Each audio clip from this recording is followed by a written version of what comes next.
Hey everybody, welcome in, and this is the Digital Weather Desk powered by Century Next Bank. I'm Jared Floyd. It's Monday, 10 p.m., a little after 10 p.m. Nothing severe. Again, just some storms ongoing across the region. Wife and baby are out of town. I don't have anything else better to do.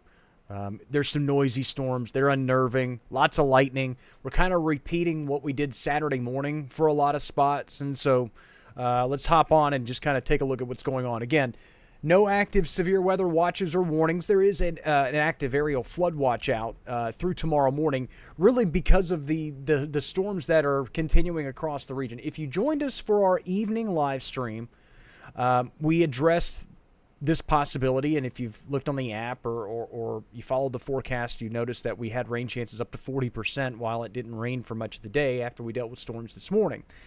This is kind of why those rain chances existed, was the possibility for outflow boundaries that were left over from the day to allow for some storms to develop. And if I stop this loop for just a second and we go back even longer in time, you can see really what I was talking about. I did my evening live stream at about 5:40 this evening, and by 6 p.m. we had these little isolated storms, and then again the chain reaction of storms that have developed in the wake has continued across the area. You see the lightning on the Monroe and the West Monroe cameras. Of course, you can watch those at your leisure at digitalweatherdesk.com or on the app. But I'm not bringing this live stream to alarm folks or for anything other than a lot of folks are just unnerved by lightning right now. We had a lot of very close lightning strikes and a lot of very noisy thunderstorms Saturday morning. And lightning obviously also just gets a lot of attention. It's unnerving for me. I don't like lightning and thunder. So I guess in many ways you could say that without my wife and child here and me being home alone, that maybe I'm hanging out with you guys instead of the other way around. So as you take a look at the storms, we're going to keep the Big Shot Bob camera atop Louisville Avenue, Monroe, pointed in the direction that it's pointed. But the West Monroe camera will swing around to it's on its auto track, which means it will track around to the storm that is closest to it, which is the storm that is currently, I would assume that it is pointed. Give me a second, and we'll take a look at what direction it's pointed.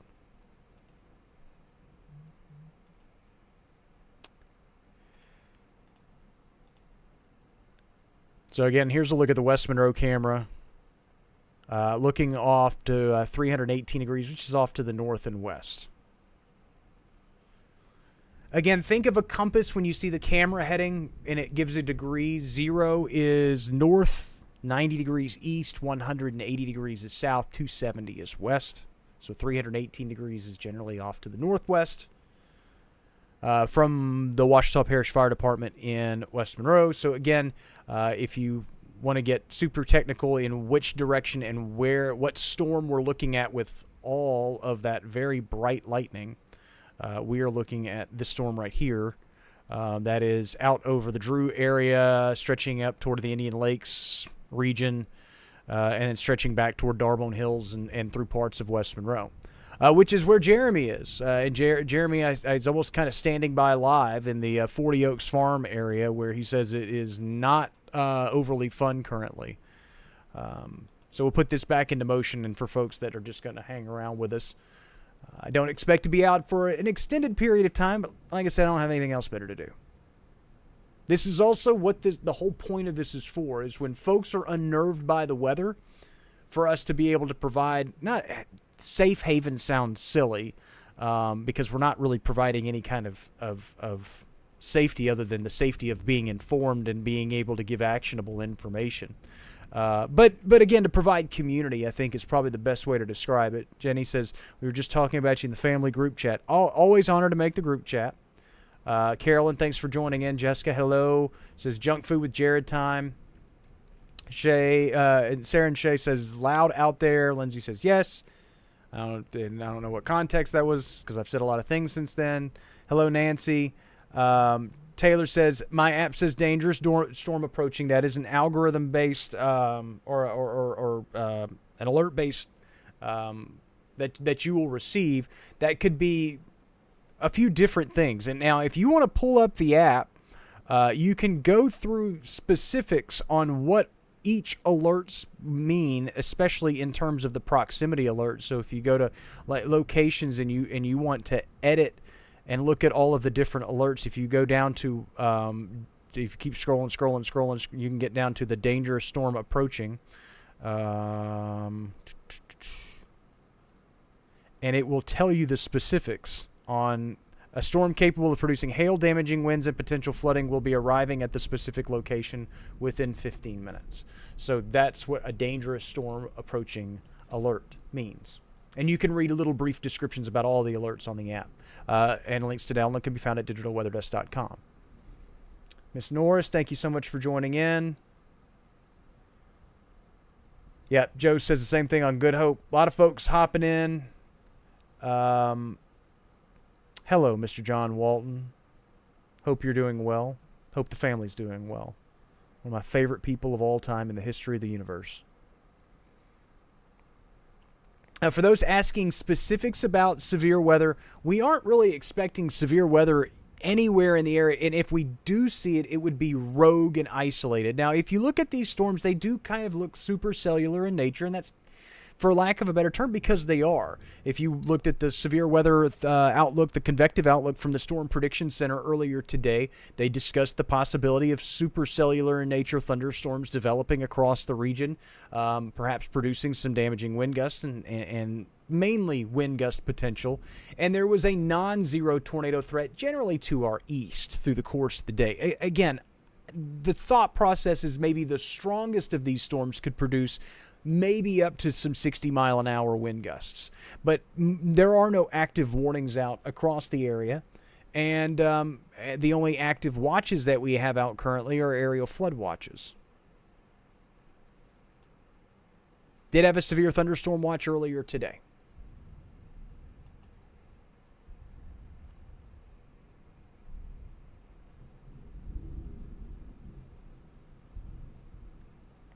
And again, for those that are joining us live and going, "Oh God, Jared's live. This has got to be terrible."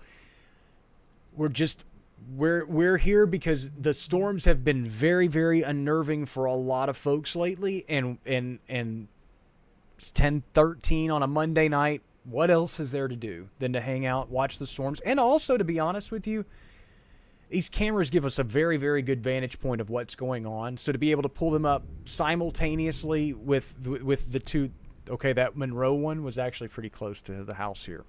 But to be able to pull up both cameras at the same time with the radar so you can kind of see what we're looking at versus, yeah. So again, the Monroe camera, the Big Shot Bob camera atop Louisville Avenue in Monroe is looking off to the east-northeast generally. I'll give you the exact camera heading from another computer. Excuse me, the east-southeast, at about 107 degrees or so. We'll call it generally the east-southeast. So we're looking at a lot of, we're not really looking directly at any storms. We could spin that camera around, but we really wouldn't see much just because of where we are on Louisville Avenue. The West Monroe camera is looking off to the northwest, looking again at that storm over the Drew area. And you can see, again, the almost continuous lightning that's ongoing with some of these storms. I'm going to hop over here and try to maybe refocus and readjust this West Monroe camera just a tad.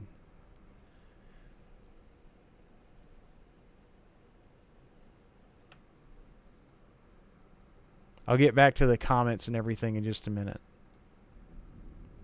Also, to be honest with you folks, in full disclosure, these are the first few opportunities that we've had, with these cameras. And there's going to be a time, unfortunately, during severe weather sometime, probably relatively soon, where I'm going to need to be able to control these cameras efficiently and quickly for us to all be informed and as safe as possible. And there's really no way other than to Okay, that one right there that you just saw was really close. Again, I really don't like lightning, guys. But there's going to be a lot of instances. You can see the striations of this storm off to the northwest out over portions of Ouachita Parish. The striations kind of as you move higher up in the atmosphere. This is an impressively structured storm. And again, almost supercellular in nature. Monique asks, are these storms still from Tropical Storm Arthur? Not really. There's a lot of leftover moisture that's been well entrenched across the region, but this isn't really Arthur related. This is just a lot of, again, deep layered moisture that remains in place across much of the region. Water loaded atmosphere.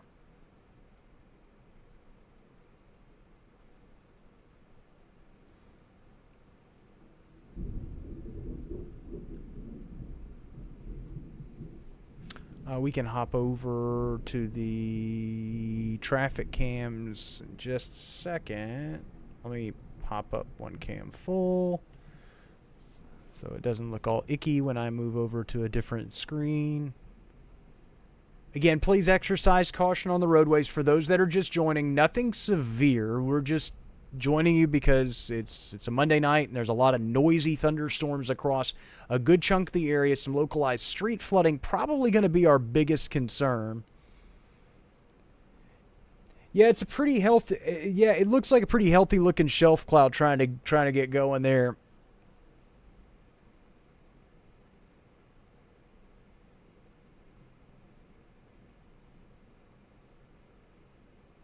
That's what I was referring to the striations earlier.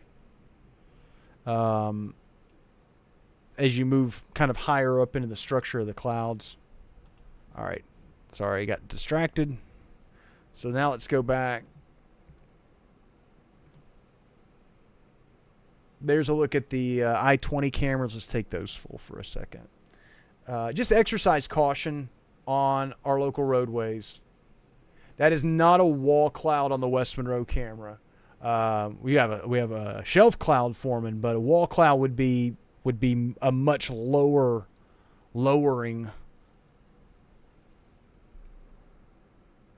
And where it would be, I don't really see anything right now.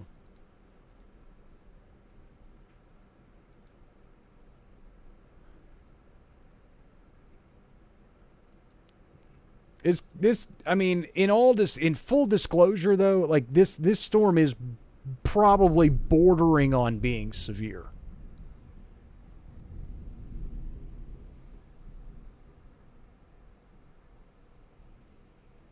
Like we could be bordering potentially on a severe thunderstorm. It's impressively structured for a non-severe thunderstorm. We'll go back to the radar. Again, just please exercise caution if you do have to travel. If you can stay off the roads, it's probably the best idea. For those asking about tornado threats, tornado threat is low. It's extremely low, but it's really hard to ever say that the tornado threat is ever zero. If you remember a couple of weeks ago, we had a couple of tornadoes form out over western Arkansas, not in our area, but in western Arkansas, and I believe two of them did not have tornado warnings, and so I don't want folks to sit here as we sit here live. I don't want for them to lower their guard. That said, these storms are also still capable of producing some damaging wind gusts, maybe 50 to 55 mile an hour wind gusts. I'm not really seeing rotation, quote unquote, or anything like that. These look. There's not a whole lot of upper level shear. There's not a lot of shear that would allow for a significantly twisting storm. There's not a low level focus of winds. There's not a low level wind field that can really feed a rotating thunderstorm or anything of that. A lot of what we're seeing is a storm build up in the atmosphere and then collapse down in the atmosphere.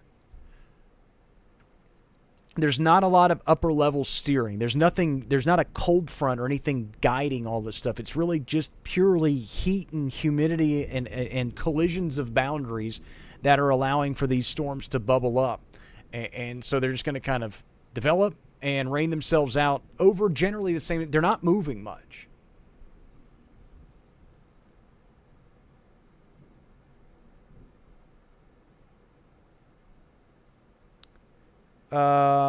Jeremy asked the height of the camera. The West Monroe camera, the Ouachita Parish Fire Department camera is roughly, 65, 70 feet in the air, roughly.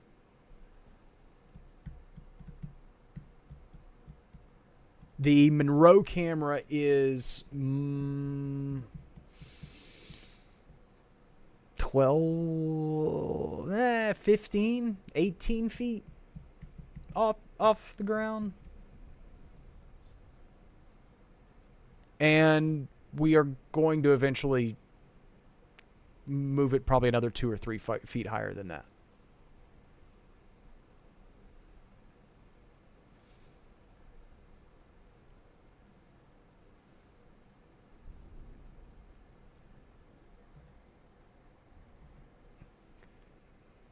All right, so as we watch these storms make their way through the region, and you start seeing some of them kind of glob together a little bit, that's going to be something that will probably evolve as we go through the rest of the night. As these storms set off a chain reaction, they're going to be kind of all fighting for the same general ingredients.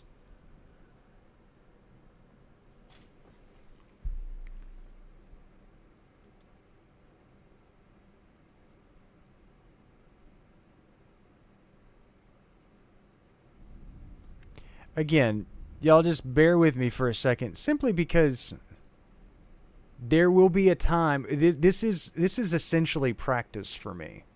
We're all hanging out together because there's some noisy thunderstorms going on, but let's all be honest and let's talk about the elephant in the room. I've spent 2 decades standing in front of a screen and pointing to you what's going on. Having these types of cameras and stuff, it's a lot of new stuff, and while it's cool to look at, but there's also going to be a time where we need to be able to use these tools to keep folks safe and to provide some timely and important information, and this no better time than now, I guess. So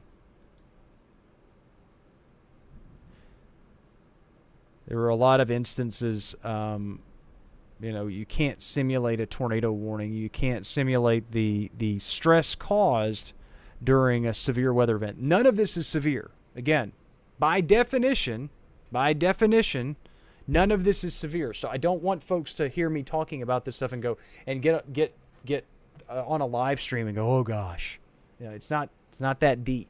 We're just here hanging out talking about storms. But you can't simulate the stresses of severe weather. So when you're training and you're trying to practice, I'm 40-something years old. You still gotta train yourself to be able to use the stuff that you have at your disposal. I hope all that makes sense.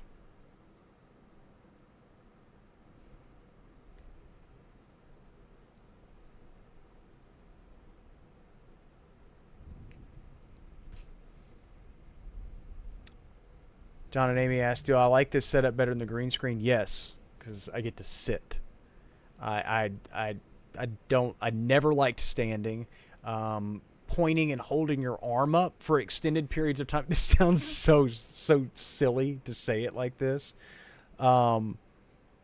But there was a lot of tension. You'd hold a lot of tension in your body, and so your shoulders and your neck the next day after severe weather, you would just be so incredibly sore, and you'd have headaches, and you were just like tense. This is a little bit more relaxing, in a sense that you can be a little bit more comfortable. I'm able to step away and go fix a drink of water or to grab something to eat, and again, it's just, it is a different level of being able to inform folks.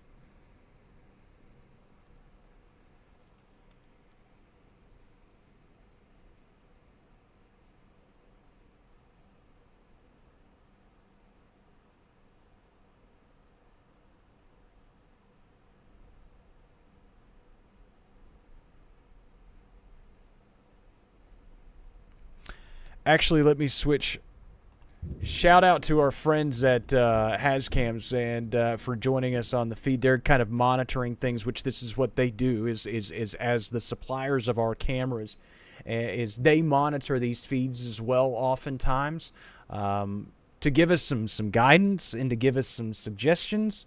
And I was just given a very good one, so we're going to make some quick corrections to the camera feeds very briefly. So we're going to go here. Actually, we're going to go here. And no, we're going to have to go back here. But again, for those that are joining us, this is the Digital Weather Desk powered by Century Next Bank. I'm Jared Floyd. Thanks so much for joining us and taking time out of your day. Nothing severe going on. That camera's going to come back, I promise. But just wanted to join you. I say nothing severe.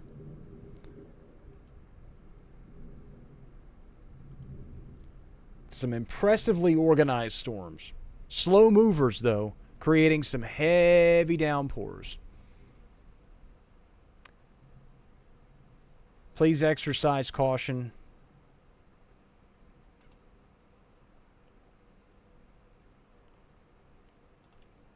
If you're going to be out on our local roadways.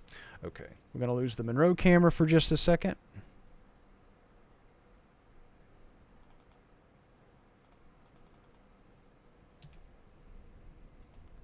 It'll come back in just a second as well, and then we will bring up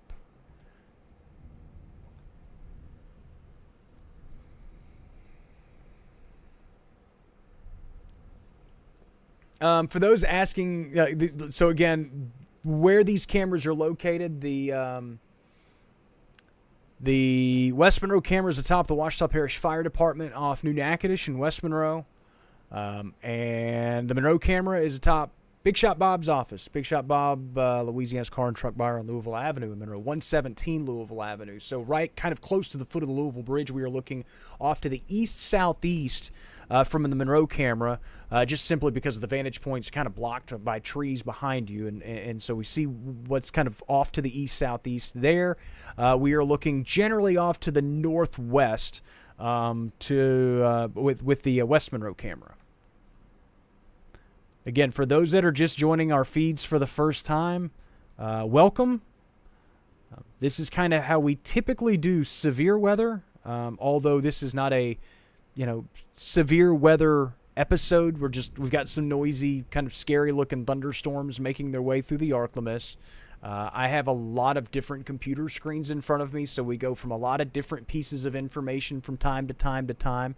Nelia asks about wind, up to maybe some 50 to 55 mile an hour wind gusts. These storms are not producing severe wind by definition, but that doesn't mean they can't produce gusty winds.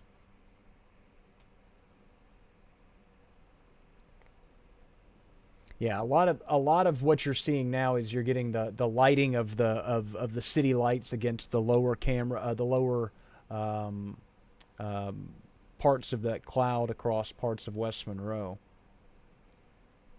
And it's also that storm's getting closer to the camera side as it slowly trudges to the south and east. But again, generally speaking, you're not expecting that the hail will be probably less than severe. I do expect at least to maybe see some potential for small hail, but in such a humid environment, it's really hard to accumulate a lot of significant hail formation in most instances. Nelia asked about wind. Again, there are some instances where these storms could maybe produce some 50 or 55 mile an hour wind gusts, especially this one that's moving through portions of Ouachita Parish.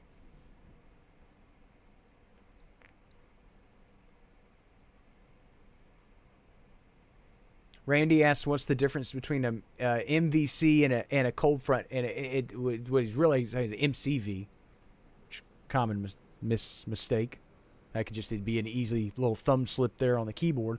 But an MCV is a mesoscale convective complex. Is basically a MCV is a complex of storm or a swirl that's left over in the atmosphere.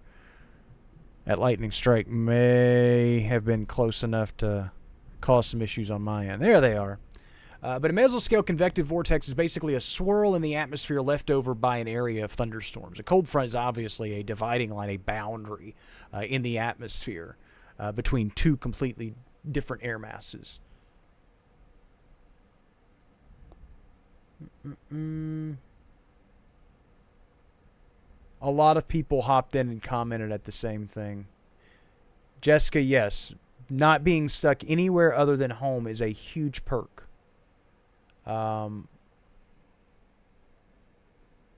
Jeremy, we actually there is the opportunity. We have the opportunity to do like a touch screen. I'm going to use the touch screen more likely kind of as a telestrator, kind of John Madden style, but you can buy like the larger touchscreen TVs and do a setup like that. I just don't. I don't really have the space for something like that, and also, I don't know if it would be the best use of resource. I don't know if I would be as efficient in providing information if I was using such a large, kind of distracting tool, if you will, to help inform folks. I like what we've got going on, to be honest, and I think everybody agrees with that. I'm not saying that anybody else feels differently. There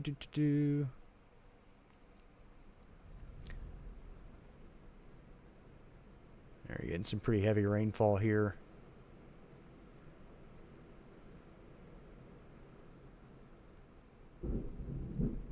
Krista says, I saw on the radar a cluster of storms coming in around 2. Do you think these will be severe? I think these are our storms. And they're going to be a problem enough as is, because they're producing some pretty heavy rain, and there's some slow movers that are starting to create some problems in terms of rain totals. Lake Providence, those areas, the same general thought process is they're starting to run into some pretty loud thunderstorms too.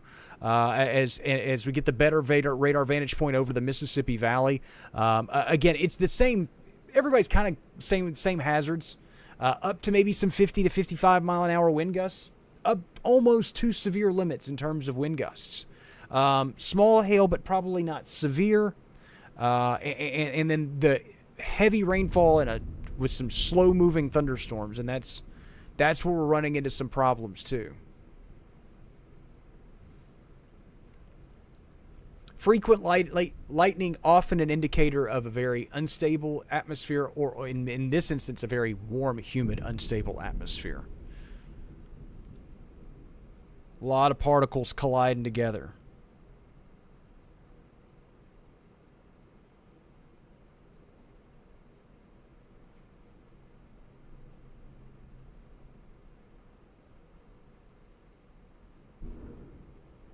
Ooh.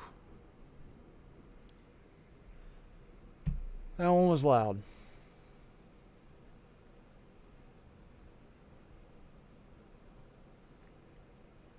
I don't anticipate this to be an all-nighter for the entire area. Again, eventually these storms will start to rain themselves out. Just heard the lightning. The lightning that you saw on the screen there, I just heard it here at the house.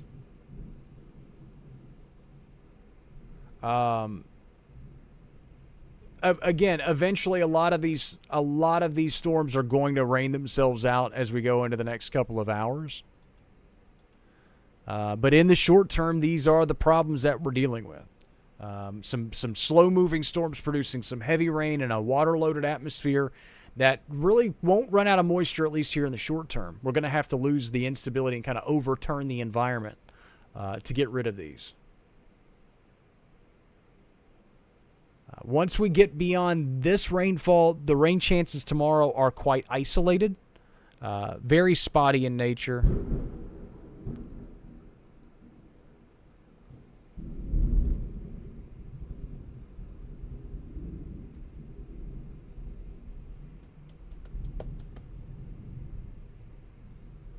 A lot of folks will get the new special weather statement from the National Weather Service.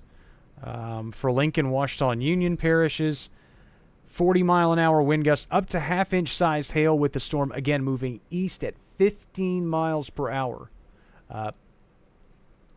Street flooding, flash flooding is going to be a problem soon. And it's not even that we're seeing that much heavy rain.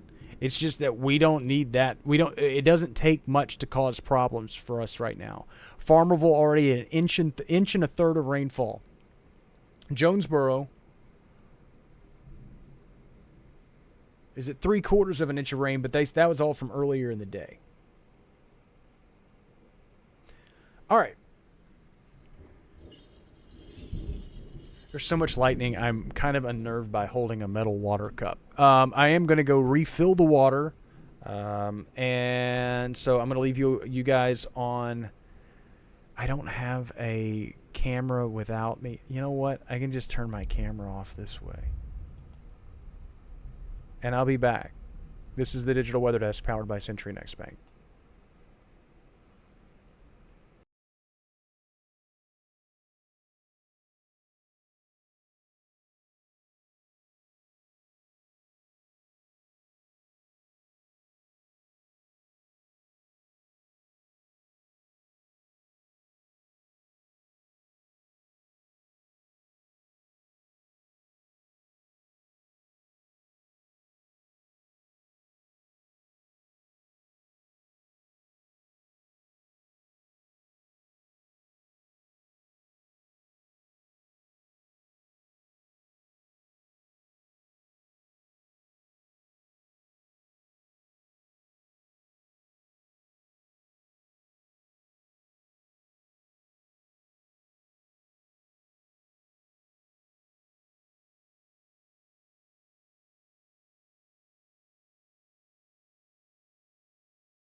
Okay, that was the most rudimentary way of turning off my camera as I stepped aside for a few seconds.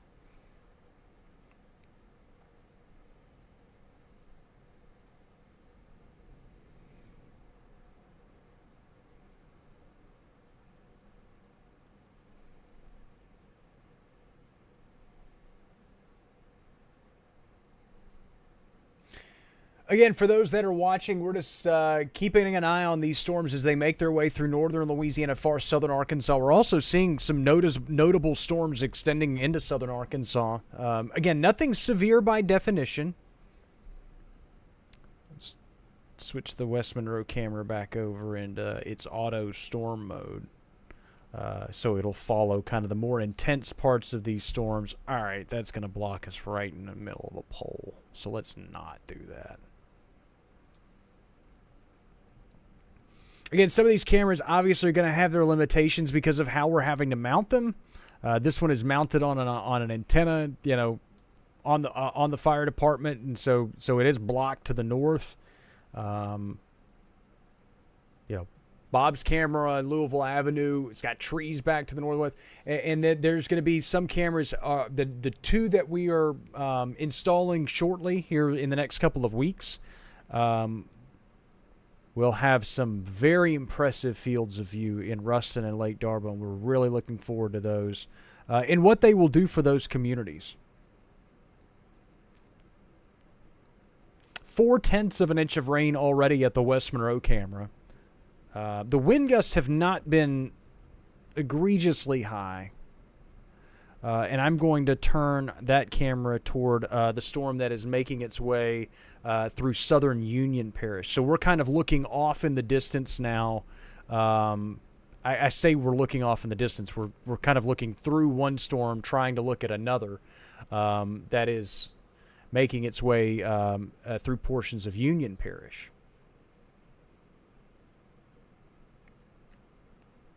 Hop back over to the National Weather Service and Jackson's radar, which has a better vantage point of these storms that are making their way through the Mississippi Valley. Again, I would think, dime-sized to nickel-sized hail not out of the realm of possibility with these storms. Again, they are noisy. They are some pretty efficient rain producers. Some gusty winds up into the 40 to 50 mile an hour range, not out of the realm of possibilities. Kimberly asks, are there tornado sirens in West Monroe? No. Here's a lot of folks, that's one of the big weather arguments that are made. Are you pro or anti, tornado siren? I've always not been a big fan of tornado sirens. I think that they're antiquated, and that they're, what a lot of people don't realize is how horrifically expensive they are to maintain. And that is one of the most restricting features to ever having them is the maintenance that is required. There's just so many different ways now that we can inform the public, and a lot of folks say, well, what about when you're outside? I acknowledge that, but there's also a lot of instances when if you're not pointed in the right direction of the siren, the wind's blowing in the wrong direction, you're never going to hear it anyway. So it does lead to a false sense of security in that regard.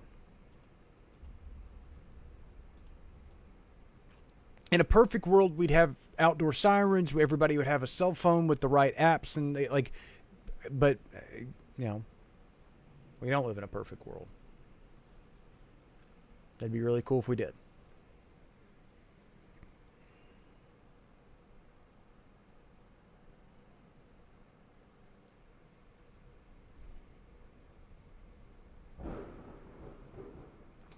That one was close.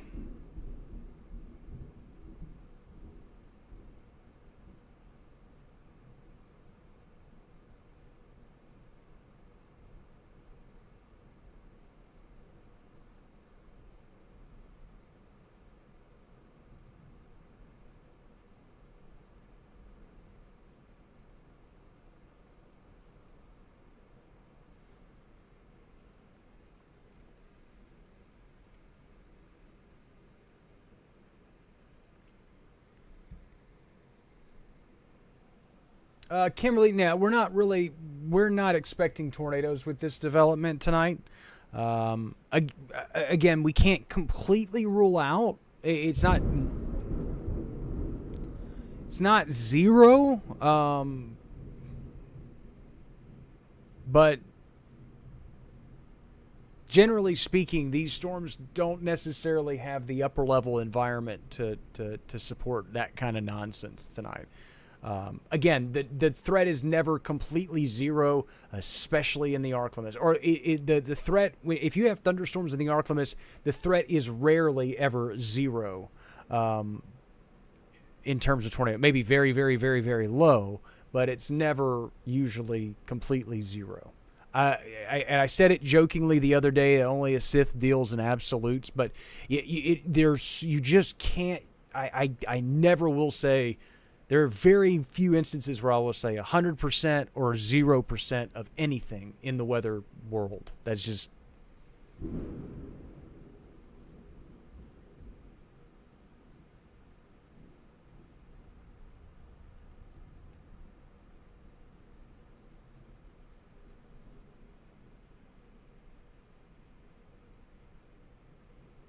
Yeah, Laura says, I think a siren would take me right on out mentally. They terrified me as a child. We grew up, the fire station from where I grew up in North Little Rock in the Rose City community. Shout out to anybody that's watching from there. But we had one right down at the local fire, like the fire precinct or the fire precinct. You know what I mean? The local firehouse, fire engine, and it was terrifying. They tested it every Wednesday at noon. And Tony, if you could tell us the size of hail, if anybody does get any hail. Whoa! Did y'all see that one? 10:45. Got to write that one down. I write down lightning when we see wild lightning strikes like that.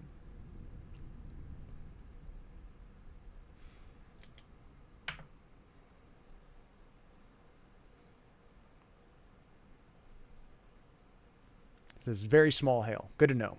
But thanks for passing that along.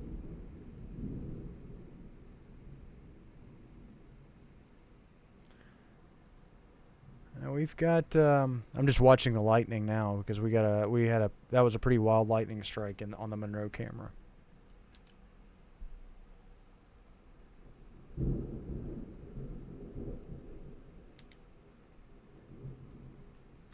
Yeah, May. Most of these storms are gonna, continue over the next. I would think at least the next hour. They'll be in the process of raining themselves out. And then, generally speaking, we should see a downward trend as we go into the overnight for most locations. Now, the problem with that is, again, we've got a very water-loaded environment, and I would expect us to probably start seeing some collisions of outflow boundaries, and we're about to get another fresh computer model run. There's a model called the High-Resolution Rapid Refresh model, the HRR model, and it runs every hour, and so we get a new update every hour, and it gives us kind of new information, and it doesn't really relinquish a lot of these storms. It keeps them around through a good chunk of the overnight. The last couple of the computer model runs that we've seen have kept them in till 2 or 3 or 4 o'clock in the morning, again, over the same general areas. So, again, while the severe threat is not overly high in any one spot, the potential for localized street flooding and flash flooding will be a concern. A lot of these spots are starting to get quite rain-soaked.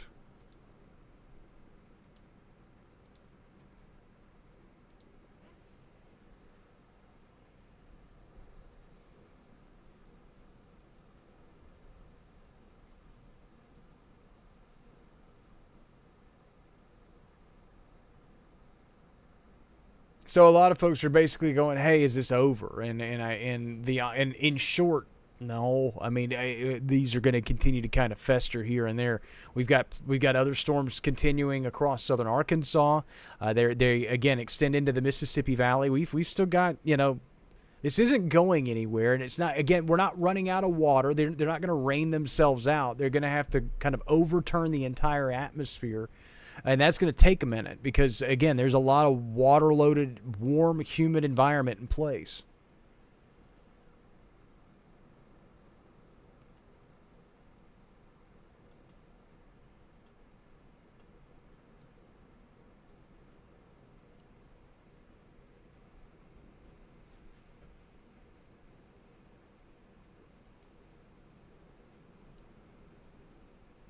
It is pouring at my house right now. I mean, really, really coming down.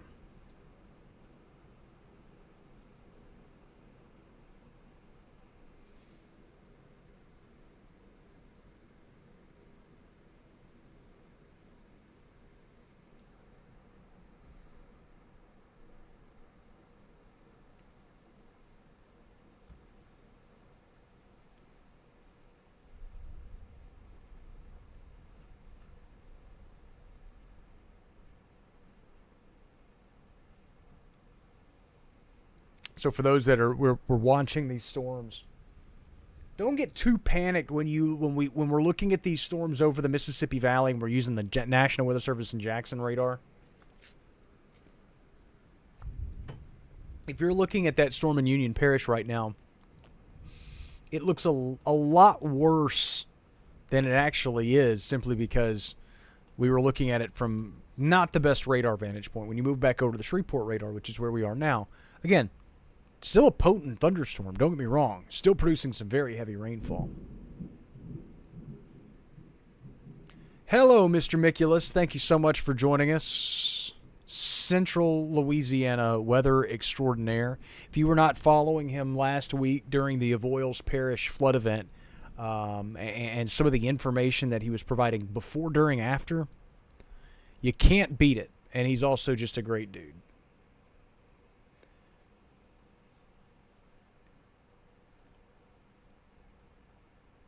Some very impressive light shows ongoing, and again, for those that are unnerved by lightning, I'm right along with you. I'm not. I don't relish this and go, oh, this is so much fun. We had some dear friends that took a lightning strike, a very damaging lightning strike, on the storm Saturday morning, and so, they did. It's the one thing that you can't. You really can't predict it all in any way, and it's just, again, just very unnerving for me. I don't like it.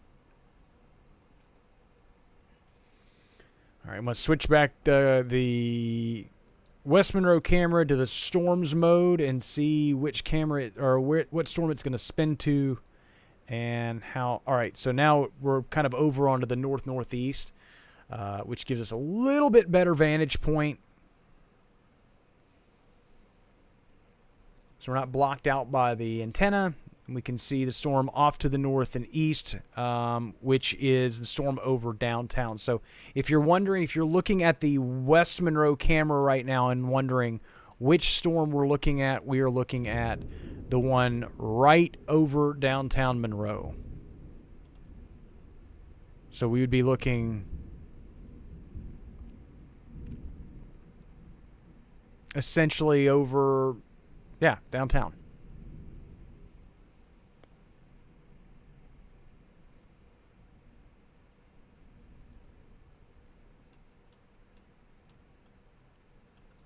Again, for anybody joining us, put the radar back into motion as we watch all of this unfold. None of this is severe. It's producing some very heavy rainfall. It is producing some very frequent lightning. You do not want to be outside. It's extremely dangerous thunderstorms. But by definition, a severe thunderstorm produces 58-mile-an-hour wind gusts or stronger, quarter-size hail or larger, 1 inch in diameter, or larger, and it also, or it could produce a tornado. These storms, again, by definition, are not severe. They're disruptive. They could be flash flood producing or inducing eventually. But the biggest takeaway is the rain and the lightning they're producing some gusty winds, but those winds are not by definition severe. Wow.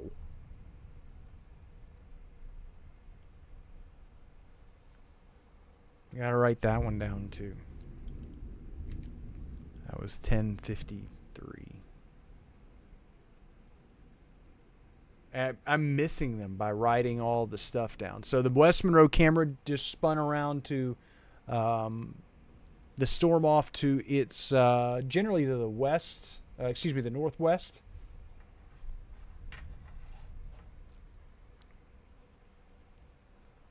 So that storm has now spun around and is starting to watch the storm coming through the Ouachita Parish line from Union Parish.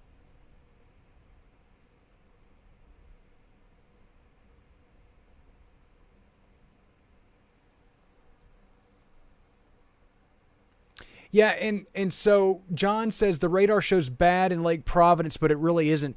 The same story goes for when I was just talking about in Union Parish when you were looking at that storm from the Jackson radar, and it was kind of misleading on how big and menacing that storm is. Same story when you look at a storm, say over Lake Providence or that area from the Shreveport radar.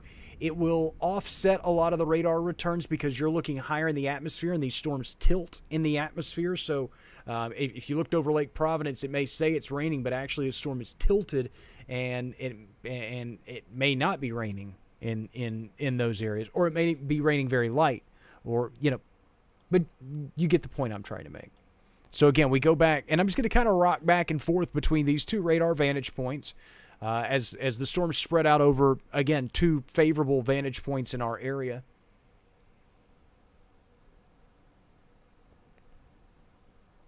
Amanda says the winds in Downsville. That's, again, another thing that will be a possibility as some of these storms build up in maturity, is they are slow moving, so some of them will take advantage of the instability in the environment. They'll build up, and then they will collapse down, and when they collapse down, the air hits the ground and goes out. Water-loaded microbursts are a possibility, downdrafts, things like that, that can create some gusty winds in small, isolated instances.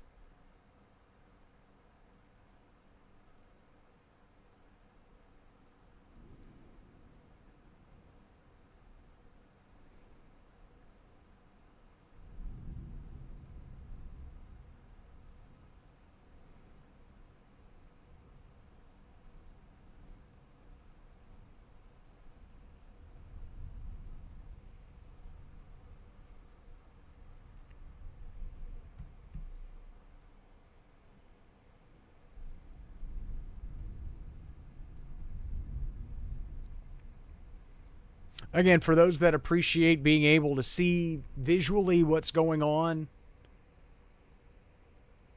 Alice says, something for sure. I pray I don't stay up all night like I did the other night. Woke me up at 3 o'clock, then went back to sleep at 7, had gone back to bed at 2. Had gone to bed at 2 o'clock. Looks like it's going to be another night of that. Again, just depends on location. Again, a lot of these storms will kind of rain themselves out over some spots will get hit harder than others, unfortunately. And when I mean hit harder, I'm not trying to add hyperbole to what we're seeing, but there are some spots that are going to see some really heavy rain rates in a short period of time, while others see nothing. Yeah, Donna says it's hardly moved. Yeah, that's the problem. Therein lies the issue with some of these storms. As we progress deeper into this Monday night and eventually move into Tuesday morning. Farmerville at almost 1.5 inches of rainfall. Again, for those that appreciate what we have going on camera-wise, again, for those that appreciate what we're doing live stream-wise and weather content-wise, all we ask is that you appreciate those that support us. Find our local business partners, send them a Facebook message or send them an email. Give them your business if you have business to give, and tell them thank you so much for what you're supporting. Because what we do is not possible without them. And I say this a lot. The weather is the easy part. Being able to, provide these types of feeds, as those feeds will come back. At least I hope they will. And provide and to create and produce and maintain a local small business, that's the hard part. So we're grateful that we're able to do that, and it's all made possible by the local businesses who support us. So, again, for those that are very appreciative of what we do. Did we just lose power in parts of West Monroe?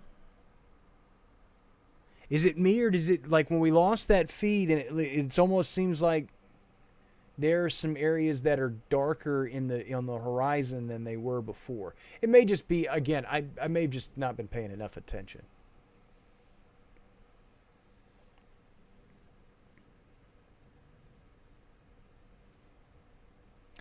Brandon says, what do you think about the Weather Channel predicting 5 to 8 inches for the start area tonight? I don't think anything. It's a Weather Channel. They're probably showing some show about ice fishing or something right now. Yeah, that makes sense. But again, locally heavy rainfall, that's to say 5 to 8 inches of rain. I mean, that's pretty extreme. But there are some spots that are going to see some extremely heavy rain rates over the next couple of hours. Again, we're already approaching 2 inches of rain in Farmerville as we get ready to get this next storm that's coming in from Union Parish. This thing is mean because it's off in the distance from where I am. I don't know, guys. Let me try to get a better vantage point of this.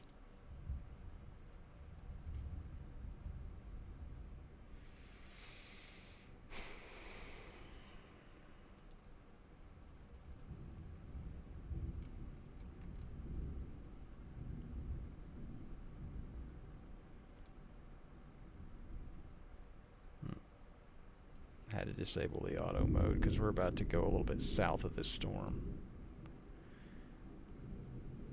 Just kind of keeping an eye. This does again have a pretty aggressive supercellular structure when you look at it, right? And so again, when you look at these storms and you've seen so many of them, and you sit there and talk about the tornado threat is low, but it's not zero, and we've seen some pretty bizarre stuff of late. I never want to rule anything out. My job is to inform and educate, and so again, I'm just doing my due diligence here as we watch this storm.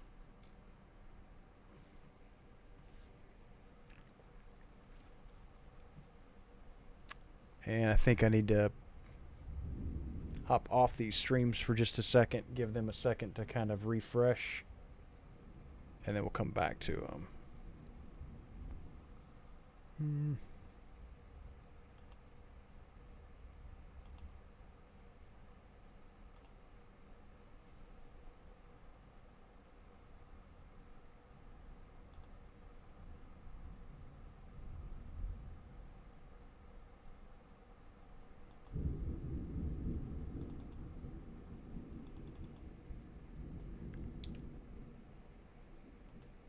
Again, I'm moving different. Whoa.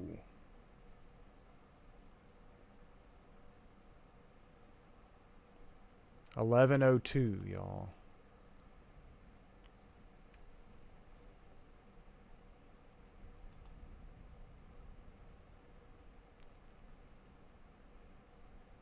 Don't let me forget that one. I want to write that one down.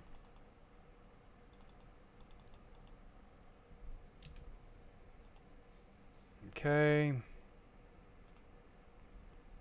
I'll try to get our West Monroe camera back up and a little bit more reliable here.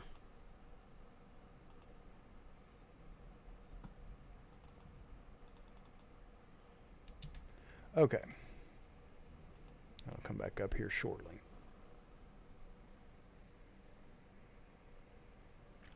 Again, we're kind of keeping close tabs on a few different moving pieces with these storms. You can watch these cameras at your leisure, full screen if you don't want to hear me talking. There's a severe thunderstorm warning now out.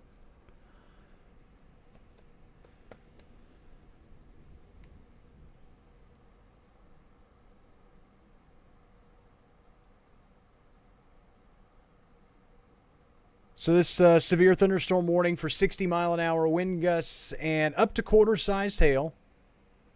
A lot of folks will be getting that alert on their phone.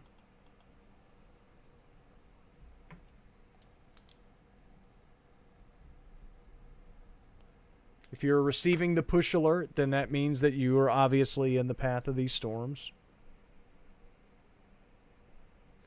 And you need to seek shelter indoors.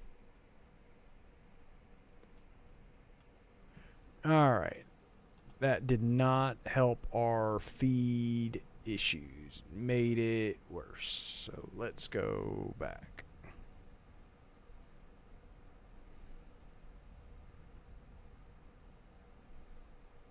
Yeah, I don't like that. Also, in full disclosure, we get a lot of different stream feed options. It's a lot of fancy technical mumbo jumbo in terms of how to bring these cameras into our streaming system and so the way we bring them to you. So we're also going through a lot of testing and seeing how these react. You saw some blurring earlier with some of the lightning, and that was one setting. So we moved from one to another. Again, we're getting some suggestions from our friends who are with Hascams, with WeatherLogic, who are our partners in this venture, and so they kind of help guide us along as well. Hey, try this, and again, this gives us the opportunity during an isolated severe weather event like this. We're not expecting widespread severe weather, but we do have some very annoying thunderstorms making their way through the ArkLaMiss. It does give us an opportunity, like I said, for lack of a better term, to train during a severe weather event. And to be able to use these tools at our disposal. We've got more cameras coming. Like I said, we're planning probably the end part of next week for Lake D'Arbonne and Ruston to come online. And then we don't stop there. We've got other stuff in the works beyond that.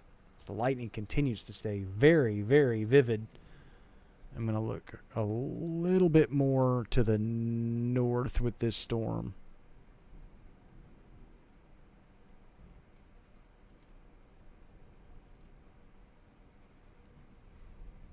So, again, for the Big Shot Bob camera on Louisville Avenue, we're looking off to the east-southeast.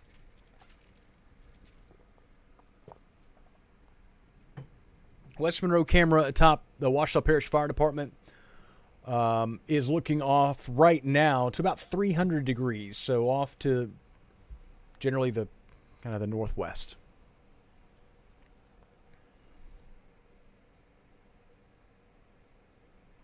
So Callie asks, why are these storms stalling? It's not that they're stalling, they're just not being steered by anything.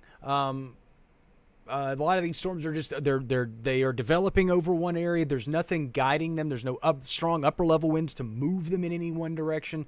So they're just kind of drifting. The upper level pattern is out of the northwest, and so they're just getting kind of pushed off to the south and east very, very slowly.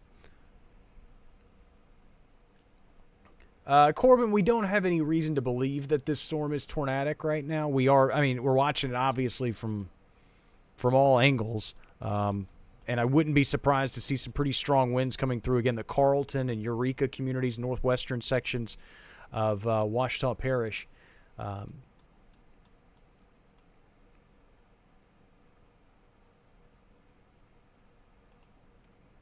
Again, a dangerous storm is heading your way can be wind, hail, rain, or a combination of all three. Basically telling you a severe storm is headed your way. Or a strong to severe storm is headed your way.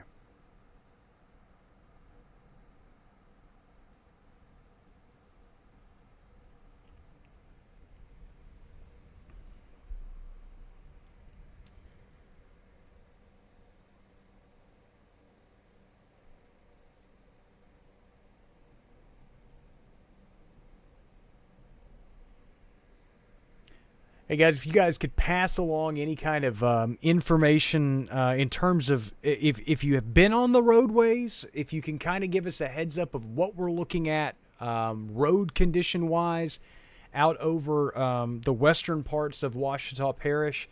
We've got some pretty hefty rainfall totals that have fallen. So if anybody can kind of relay, hey, I just got home and this is happening, do not get out on the roads. If you are home, don't you dare think about trying, well, I'm going to go out and drive around and see what it's at.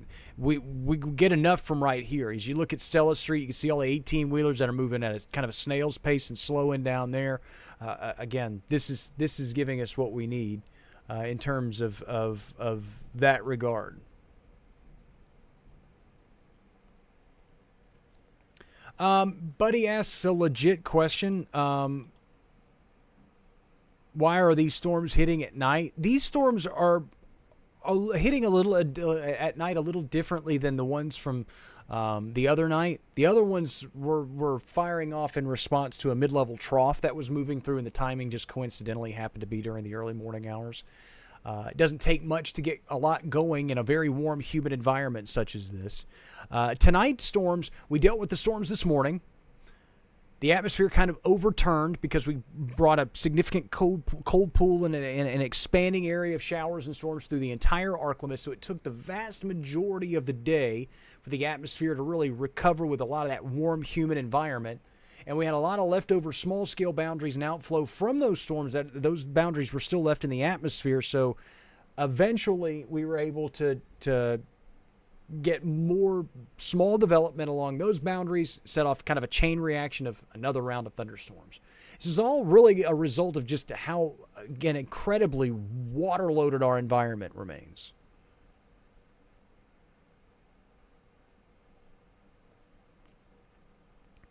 Well, Jeremy, in full disclosure, the terminology that's being used in terms of a dangerous storm heading our way, that's our app. That's not the National Weather Service's terminology. That's our app's terminology. And so, could the app be using a little bit better term?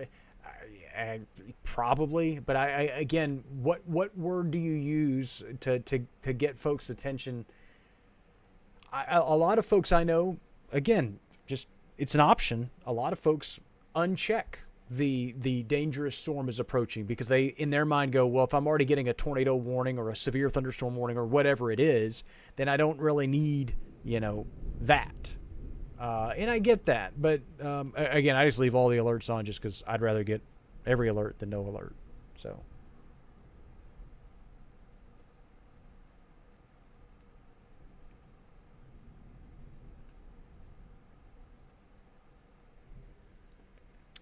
I'm going to pause things for just a second because, again, we, in a short period of time, have seen some pretty impressive rain totals. We've picked up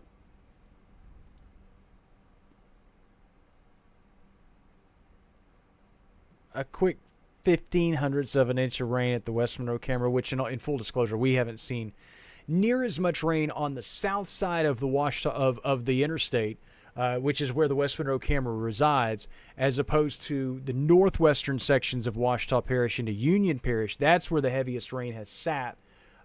Radar estimates,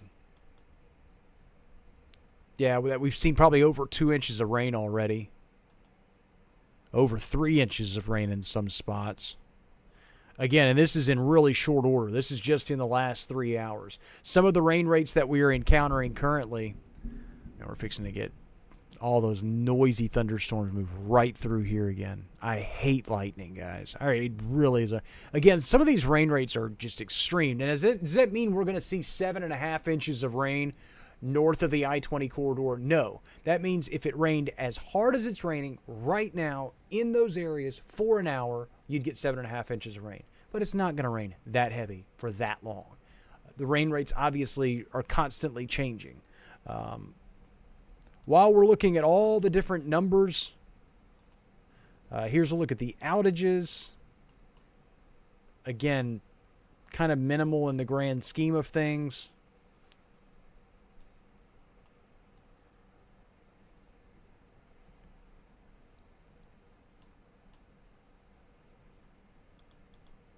So as we put these back into motion, Donna asks a question. Donna asks, "What time do you think it'll be to Crowville?" That's the tricky part of this. For a lot of these areas, these storms may not make it to you. They're very, very slow moving. There's some residual rain that's trying to make its way southeastward. Then there's now we're starting to see a lot of these storms kind of build into kind of 3 different clusters. We've got one along the Mississippi Valley. Then we have these ones in north central Louisiana and into southern Arkansas. Yeah, I don't know where everybody's getting the 2 a.m. Like, I don't know how we're supposed to get worse than what we're getting right now. We've got a severe thunderstorm warning, and we've had probably the noisiest part of the thunderstorms already. In many instances, our lightning count has started to trend down a tad. So I don't know where everybody's getting the 2 a.m., 4 a.m. time frame.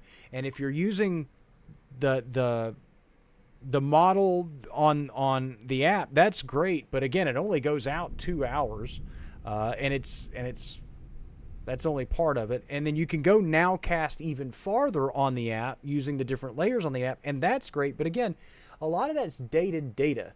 That can only take you so far, and a lot of what we're seeing develop right now is evolving in the short term.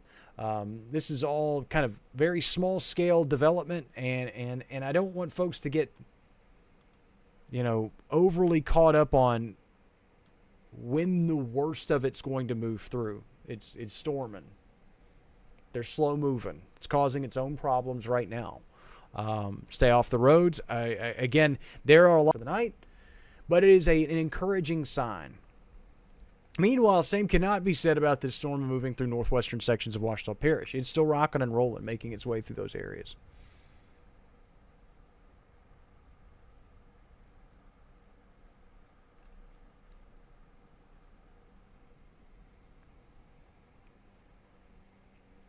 When we're looking at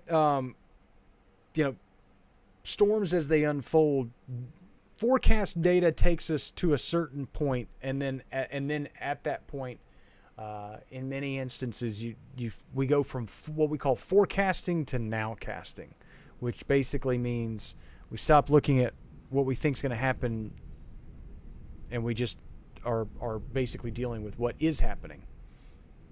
And which a lot of folks will go, well, all right, well, tell us what's going to happen after what's happening is done. And it's all kind of interconnected.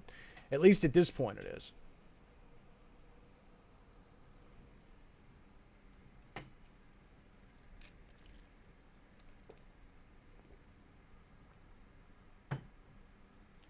So again, generally speaking, we're going to have to watch these storms. They're going to have to leave such a they're going to have to leave such a scar on their own environment to the point where that they cannot sustain themselves anymore. And it's going to, again, in such a water-loaded atmosphere, it's going to take a lot to do that. So I would expect for the severe thunderstorm warning's out till midnight. So this storm's going to hang around for a little bit longer. But then again, the outflow that's helping to drive additional storms and some of the back-building storms that we're seeing across portions of southern Arkansas, I do think this is a good chunk of the night issue that it's going to be off and on. You're going to see breaks in the rain, but there's also the periods of storm-driven downpours that could lead to some localized street flooding.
For those that are joining us, this is the Digital Weather Desk powered by Century Next Bank.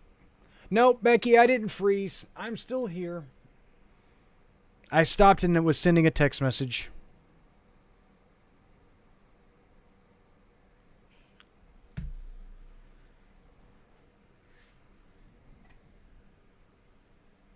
Again, for those that are finding us for the first time, welcome. This is what we do when storms do their thing. This has been a little bit more of a kind of a casual feed, if you will, simply because we're not dealing with tornado warnings, and this does not appear to be really a prolonged severe weather threat in terms of, by definition, severe storms. We got some disruptive storms, and then we have prompted one severe thunderstorm warning. That's the storm that's unfolding across the western sections of Ouachita Parish currently, moving now almost south, and I'm going to reposition the camera. In fact, I'm just going to let the camera run on its little auto thing out over West Monroe. I think it'll be doing a better job of keeping track of the storm than I will, so we'll just let it, like I said, do its thing as it watches this storm move off to the southeast. 60-mile-an-hour winds, quarter-sized hail are a possibility.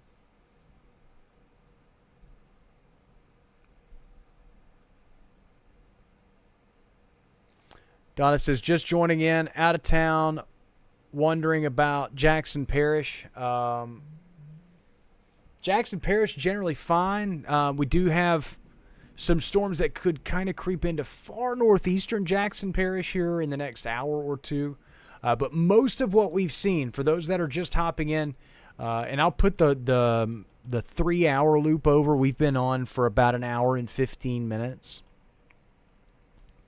But as you kind of watch how things have evolved over the last couple of hours, most of what we're seeing is just this kind of narrow corridor of storms that have developed along some outflow boundaries and some smaller scale features that were left over in the atmosphere. One storm started, and then that kind of led to a chain reaction of others. That led to a chain reaction of others, and away we go. Carter says, Mr. Jared, what's causing all the lightning? It's a legit question. Again, very unstable environment. So when you get these warm, humid, water-loaded atmospheres and you get air molecules bouncing off, it creates a lot of static electricity.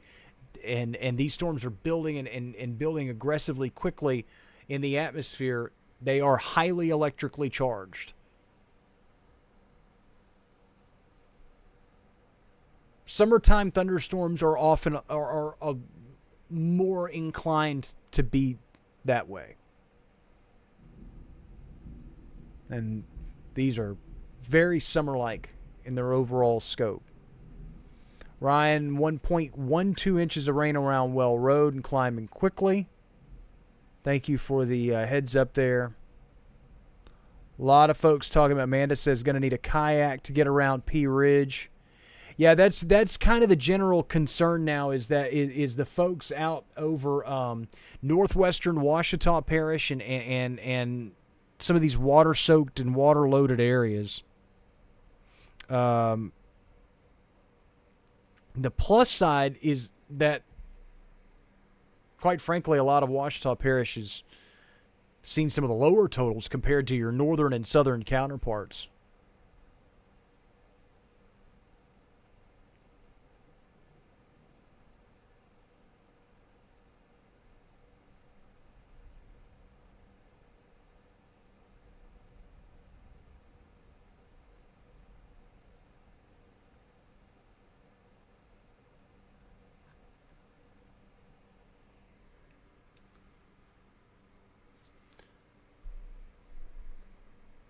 Going to stop the 3-hour loop. That's a little too long, and we kind of lose context there.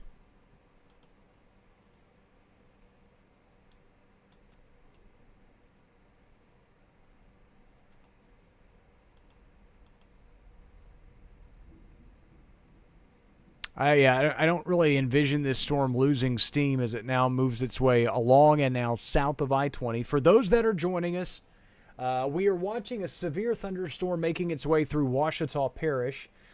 We really started the live stream simply because there were a lot of noisy, loud, frequent lightning-producing thunderstorms, and it's a Monday night. My wife and daughter are out of town. Son's at work or was leaving work and probably going back to his mom's house. And so I'm just sitting here home alone. There's no sense in all of us just sitting here watching these storms and not being able to provide some kind of community to talk about them and discuss them and watch them and maybe even provide a little bit of comfort. And for those that are, again, waking up and just going, what in the world's going on, and just need information.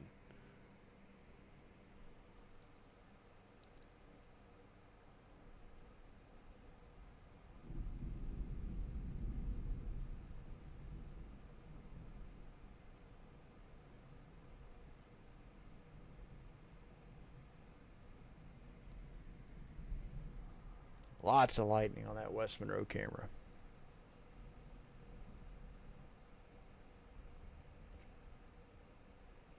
Yeah, Meredith says north of I-20 between Ruston and Shudrint getting hammered with lots of rain. And we're starting to see kind of some back building back through the western side of the parish.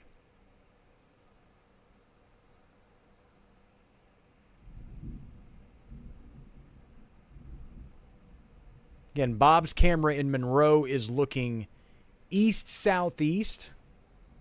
So it's kind of looking at the far eastern edge of these storms. But it's also keeping an eye on how this is impacting Louisville Avenue travel. One of the real perks of having that downtown camera is while it's going to limit us in some of our viewing field, but it gives us the opportunity to see how it's impacting Louisville Bridge, immediate downtown stuff, and gives us that vantage point. The West Monroe camera, the Browns Roofing West Monroe camera is atop the Ouachita Parish Fire Department off New Natchitoches and West Monroe. It is looking off currently to the west, almost due west currently. as we watch a storm that is due west of the camera, the severe thunderstorm that is making its way now south of I-20. Rhonda asks, in what direction is the storm moving west Monroe? Monroe, that is moving off to the southeast at about 15 miles an hour. It is a very, very, very slow-moving thunderstorm. Heaviest rain, perhaps the largest hail associated with this storm now, is off the Britain Road, kind of Camp Road areas off 546. Coincidentally, here is New Natchitoches Road. The fire department would be, over in, if this is this would be yeah. So the fire department is, let's do this the right way. Yeah.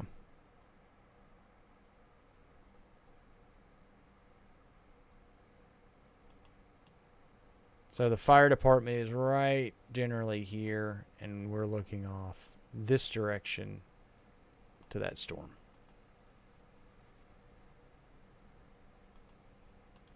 Again, for those that are just hopping in, one severe thunderstorm warning out currently.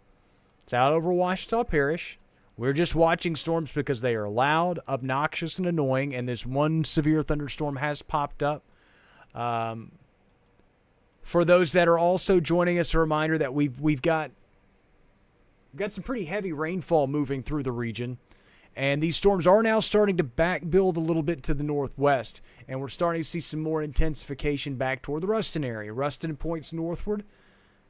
Again, nothing severe by definition, but definitely attention-getting, disruptive.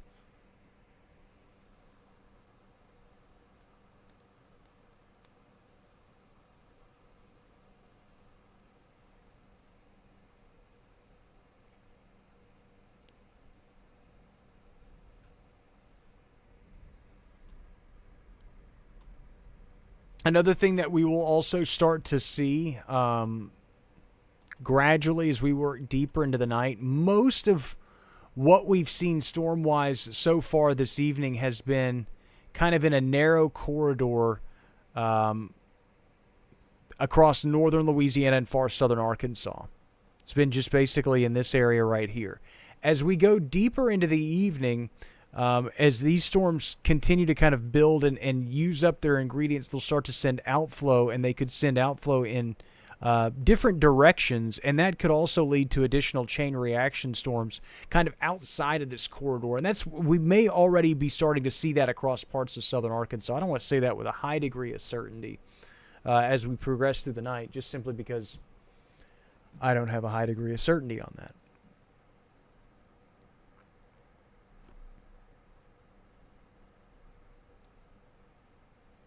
But in the short term, most of these storms are generally moving in a corridor off to the southeast across northern Louisiana. The ones in southern Arkansas are drifting northward and drifting northward quite slowly.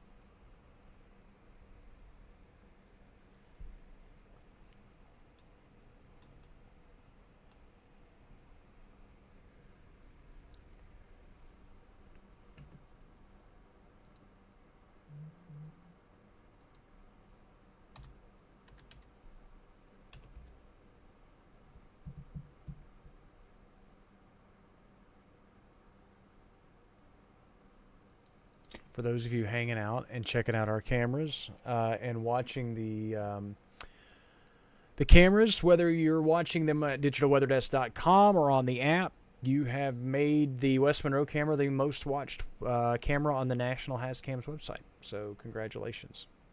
Amanda, did you read somewhere that we are getting a camera in Ruston? Yes. We are tentatively scheduled to install that camera next week. Tentatively. Weather permitting, everything else permitting, we are hoping to install that camera next week, along with one at Lake Darbo.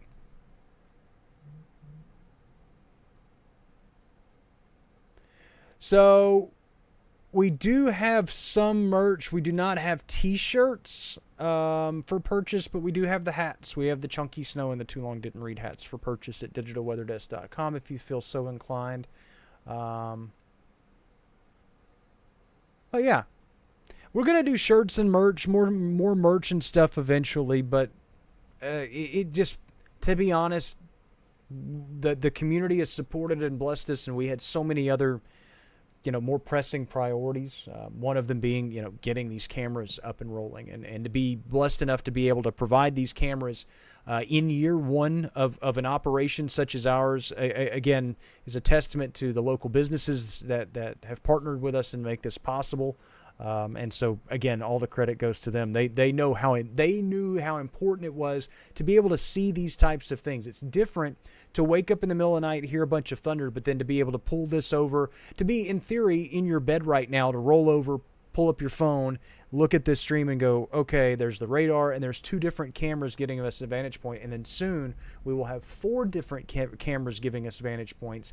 And I got news for you. We're not going to just stop at 4. We're hoping to expand even farther than that. Again, we got to take time, got to crawl before we can walk. And that way, during nighttime events like this, we can provide context. If y'all follow Nick down in Alexandria and central Louisiana, he's seen tornadoes on his cameras before.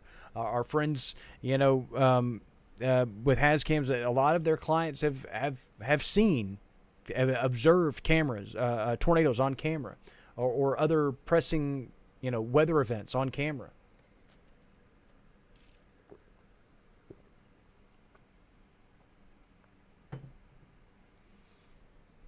It's all very, very important stuff.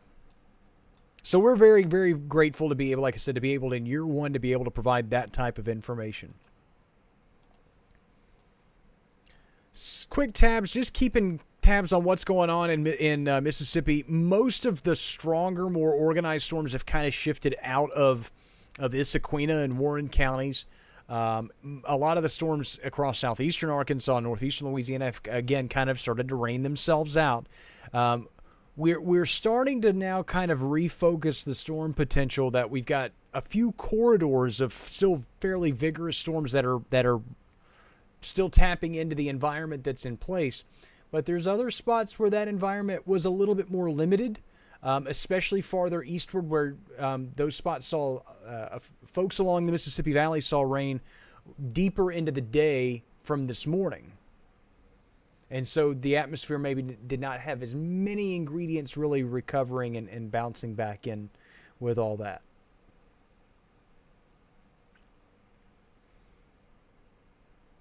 Carter asked, does global warming have anything to do with these storms we've had over the last few days? It's just summertime.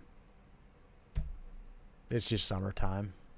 Again, my job is to really, I guess folks want my opinion on the weather. That's what a meteorologist is there for. You're here to ask my opinion.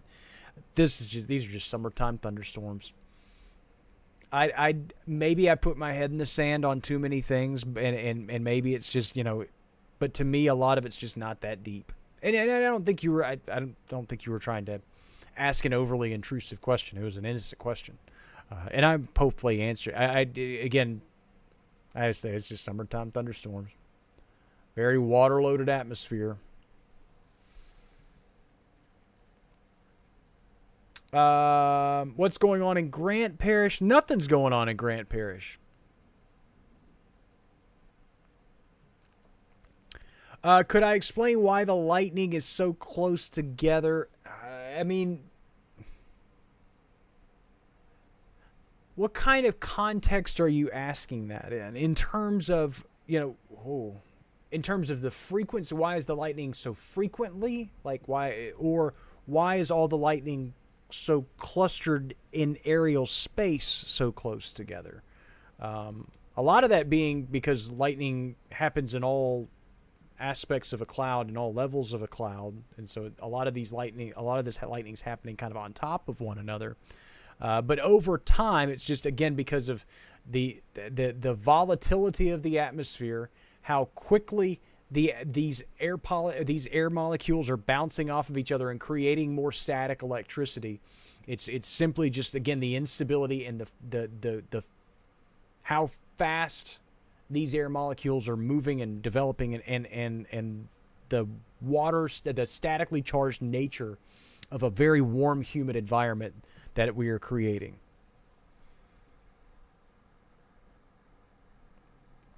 It also doesn't help that you're getting a lot of clusters of thunderstorms. So you're not only getting the lightning from your storm that you're being impacted by, but you're also getting flashes of lightning from other storms off in the distance. So you're getting lightning, super close, distant. Another storm over here, distant lightning flash. So you're getting you're getting lightning from a lot of different areas because these storms are in separate clusters. We don't have a big, large glob of rain with thunderstorms embedded within. There's clearing, so you can see off in the distance and see thunderstorm here, thunderstorm here, thunderstorm here, and you're getting kind of all the different lightning from all the different vantage points too. I hope all of this makes sense. Because sometimes there are scientific there are scientific explanations to a lot of it, but also a lot of it's just, every storm's different, every makeup is different. And so when we have these kinds of clusters of storms and how they're building and how they're developing in the atmosphere, we're actually able to see kind of from storm to storm to storm a little bit more readily than we more typically are. Oh, yeah, I mean, and that's what I was talking about on for Soot on YouTube. You live in Grant Parish, and you said nothing. I don't really expect a whole lot to happen in your area. There's going to have to be some pretty extensive climbing southward for these storms to expand far enough south to really impact Grant Parish. And I really don't most of it will probably stay in this kind of narrow corridor along the I-20 corridor. Could you still see some spread closer to daybreak in your area? It's a possibility, but I'm not overly concerned in the short term for your area. Kimberly says, is the worst over for West Monroe? No. You're still under a severe thunderstorm warning until midnight. Now, obviously, there are some parts of this storm that are worse than others.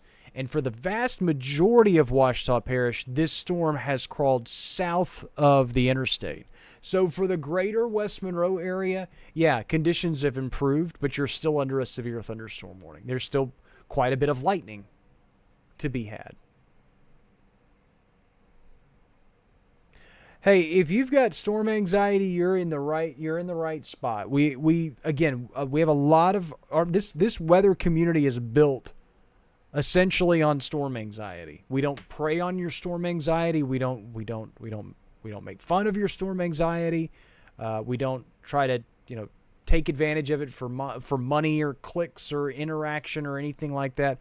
We are here to build a community where folks can be informed, get the information they need, be around other people that are wanting in weather information, and then you can be here with Grant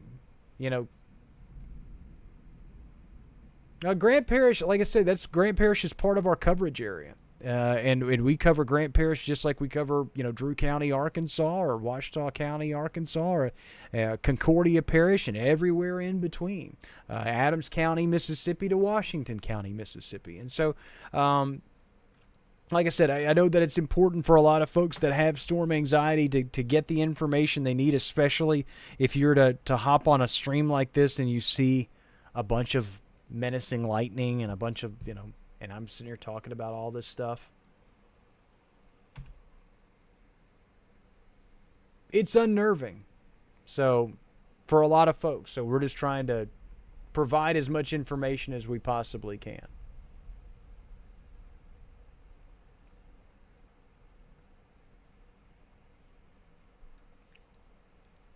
So as we watch these storms, and as you watch this kind of larger cluster of storms develop across north central Louisiana, you see that some of this is kind of dragging a little bit more southward now.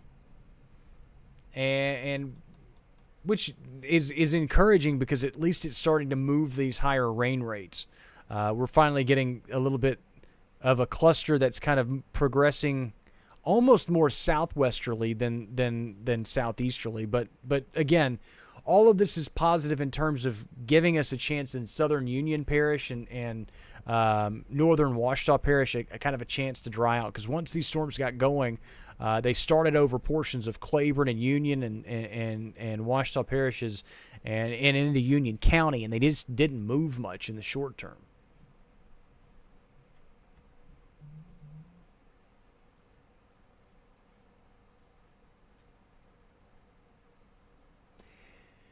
Yeah, Kat brings up a good point. Says, I live right across the road from med camps, and as much as I worry about my own family and house, I always say an extra prayer for those sweet babies who don't have their parents right now. And it's been supposed to be a fun week for them. We used to get we got a couple of really mean thunderstorms. We used to go to church camp when we were a kid, and we got a couple of mean thunderstorms like that. When you don't have your parents, yeah, it can be.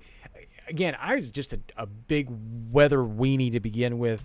Growing up, like I was terrified of the weather, like hyperventilating, severely not okay when the weather got bad. So I again, for all of these folks that are, asking questions and that sit here with storm anxiety, like we get it. Like I get it. For those that are asking about specific locations, here's what we've got right now. We've got storms that are making their way along I-20 and southward. The heaviest activities in southwestern Ouachita Parish, where a severe thunderstorm warning is in effect for another 18 minutes. Back to the northwest, we've got some back-building storms that are impacting Ruston and points northward, Dubach, some of these surrounding areas, and then additional thunderstorms even farther north to west than that toward the state line.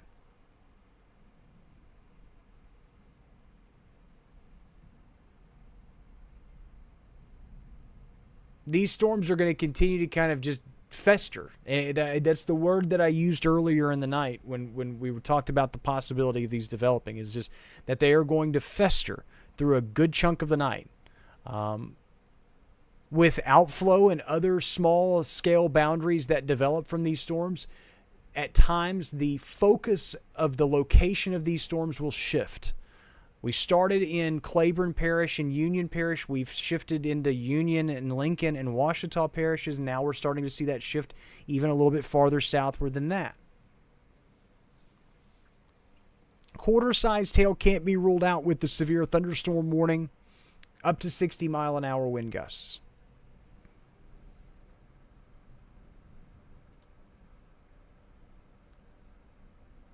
And quite the light show. Again, as I mentioned, when we get into this mode, it's just basically watching these storms continue to develop. The latest computer model data actually has a lot of these storms progressing off to the west through the ArkLaMiss region through tomorrow morning. Like, not tomorrow morning like 2, 3 a.m., but like through 8, 9, 10, 11 a.m.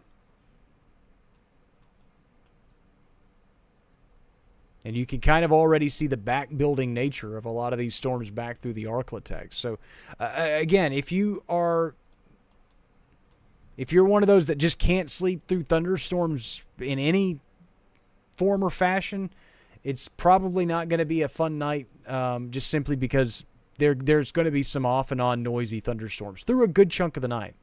The severe threat is marginal at best.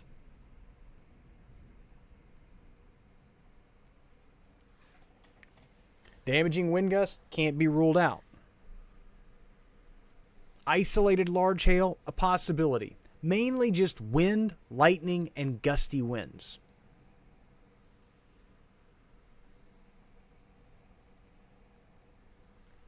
Brittany says, is this a storm we need to stay awake and alert?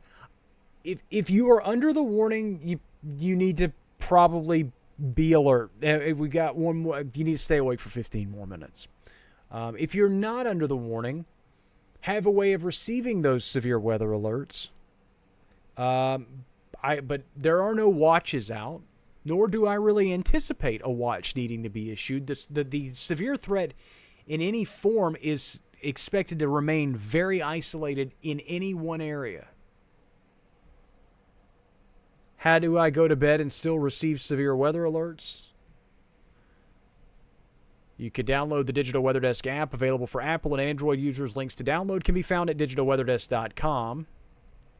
Don't forget about our partnership with Weather Call Next Gen. Receive a phone call, text message, email, or a combination of all three when severe weather severe weather warning of any sort is issued for your area. Sherry asks about El Dorado. Kind of the same story. We've got some scattered stuff. You guys are kind of on the outer periphery of a lot of the storm development. A lot of what we've been seeing has been developed in and around El Dorado, and then it just wanders off to the south and east. Now, that said, you've got some back building storms back out over portions of the Red River. Those could move eastward as we go through the rest of the evening.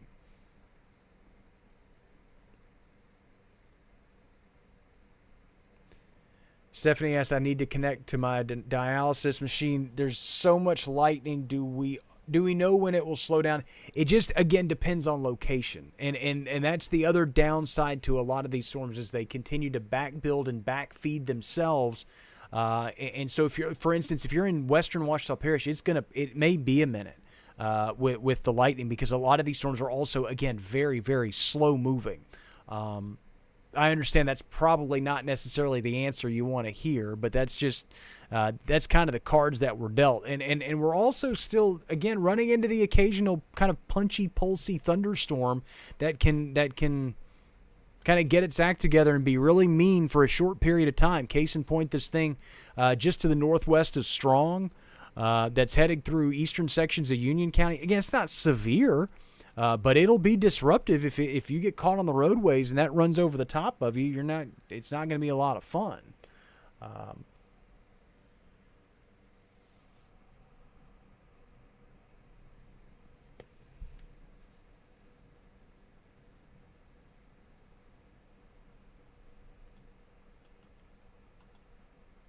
Probably got some pretty noisy thunderstorms moving through Ruston and points eastward.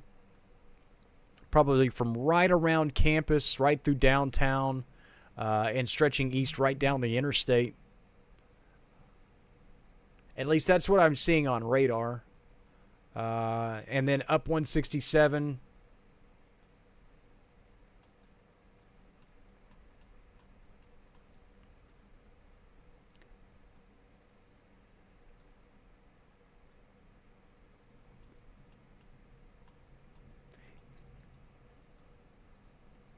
I've lived here for 20 years, folks, and I'll go ahead and ask this question. I feel comfortable enough to ask this question in this context, in this setting, with the group of people that I'm surrounded with. VIENNA in Lincoln Parish. I was under the understanding that it was pronounced Vienna. I know that when talking about the canned sausages, it's Vienna. I was under the understanding that it was Vienna for the town in Lincoln Parish, and that the street in Ruston is Vienna. Am I wrong? What do we have going there in Lincoln Parish, folks? Am I right? Are they used interchangeably? Am I wrong completely? I want to be able to use that. Man, the lightning in western Ouachita Parish is just really getting after it right now.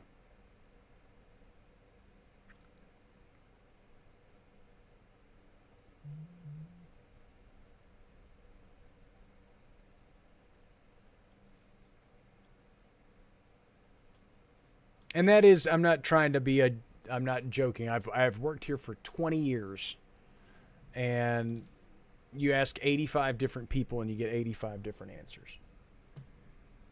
I'm not trying to take attention away from what's going on, but I'm just, again, that is a legit question.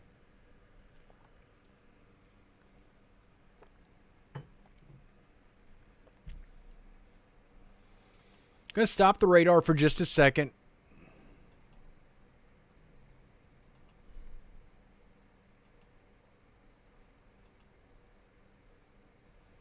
You know, every now and then we get one of these little, you know, kind of funky, odd appendages from these storms as they continue to back build and develop and redevelop out over Lincoln Parish. And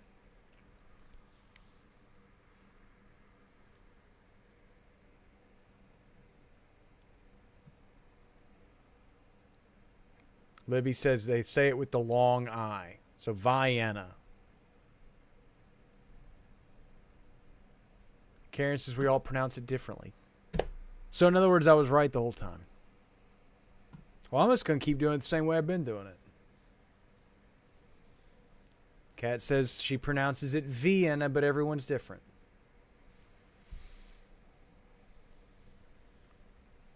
Again, not trying to take our mind off. The task is still here at hand. We still have a lot of lightning producing thunderstorms, which are, you know, unnerving for a lot of folks. But it was a legit question, and maybe it injected a small bit of brief humor, or something. I don't know. But it was also a legitimate question. Yeah, Jessica, I think what we're also starting to see, and I don't want to get overly specific on. Let's see a fire truck headed out. It's a lot of lightning, guys. But what I am watching is kind of, and we're kind of in the beginnings of this, perhaps being a thing. But I'm kind of watching that maybe we're getting some outflow that's about to kind of head out this direction. And maybe that's why we're seeing the intensification kind of south of town. I don't know. I don't want, like I said, I don't want to say that with a high degree of certainty yet. It's a little too early in the process. We can hop over to the velocities mode, which is kind of illustrating the same thing. So you see what I'm saying? If you look at the contrast in the winds, the reds and the greens combined together, and then you pop the reflectivity mode, we may be developing a little bit more of another gust front with these storms making their way to the southwest. If that were the case, then that would eventually entertain a scenario where storms start developing in this area, moving this direction, and that leads to some additional development downstream in these areas. So it's worth watching.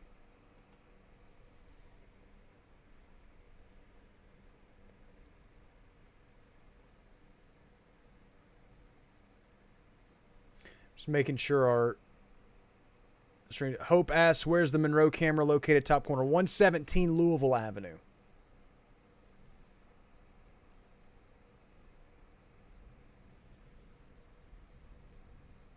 Near the foot of the Louisville Bridge, about 2 blocks away. And it is looking off to the east-southeast. So we're kind of almost looking away from these storms. If we were to try to spin them around and look at a different one.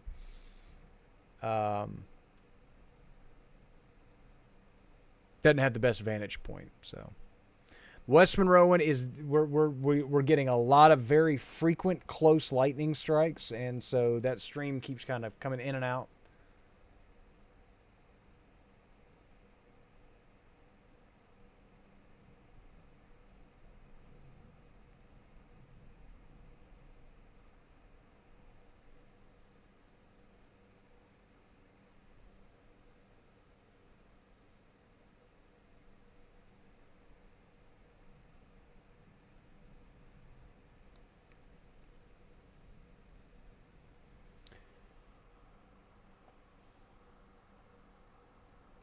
Some impressive lightning strikes. I'm just kind of, I'm looking at the cameras from 2 different vantage points to make sure that we're staying, that our feeds are not getting delayed, and they're not.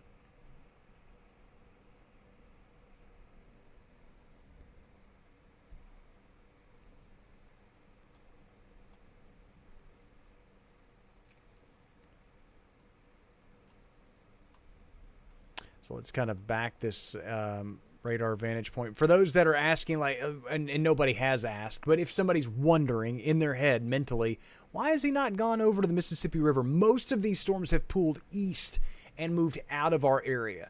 We still have some residual showers along the Mississippi Valley, but most of our more intense thunderstorms now have refocused back out over north central Louisiana, farther eastward, the environment not overly as favorable and not as supportive long term of thunderstorms.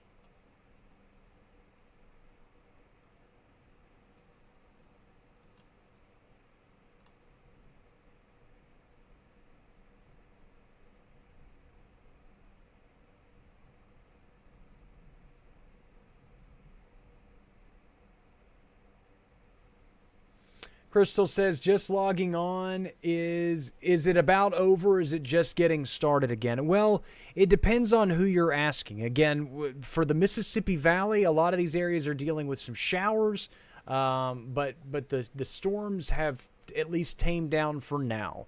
Across north central Louisiana, we have an active severe thunderstorm warning out for another 4 minutes for portions of north central Louisiana, including Lincoln, Union, and Ouachita parishes. Again, that warning is set to expire in about 4 minutes, and at this point, I'm not overly confident that we will see another warning issued. It's not my decision to make. There's a lot of skilled meteorologists at the National Weather Service in Shreveport, and that'll be their responsibility for deciding. There's also some additional storms continuing to, again, pulse up and down, very warm, humid, and pretty unstable environment that can still support occasional redevelopment of storms, and we're still seeing those fester across portions of Union County, and then stretching back to the northwest, continuing to see some additional activity as well. In the grand scheme and grand scope of things, we're not really seeing much of a weakening trend. Yes, the storms move and they evolve and they change location on occasion, but overall, across northern Louisiana and southern Arkansas, where the rain and the storms started, I don't really see, at least here in the short term, an end, at least here in the short term. I think I just said that.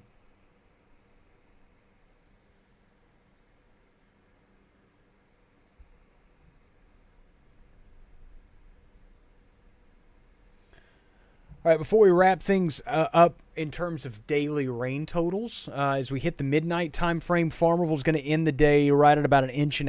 Dubach about 1.25 inches. Lake Providence just over 1 inch. Jonesboro 3/4 of an inch. Monroe, ULM at 7/10 of an inch of rain. Homer at 6,400. Sicily Island at 3/10. Checking our cameras, the West Monroe camera is going to end the day at about 1.25 inches.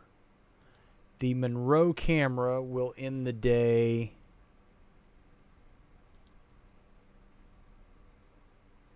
at about 1.33 inches, 1.39. So some decent totals out there across the region.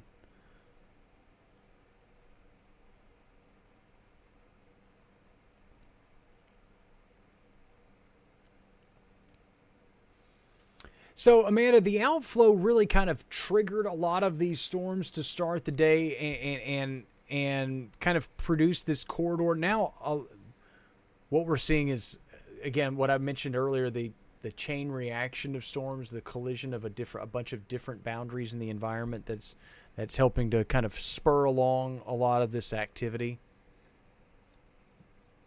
But yes, that outflow was draped across pretty much the entire region and was the focal point to all of this.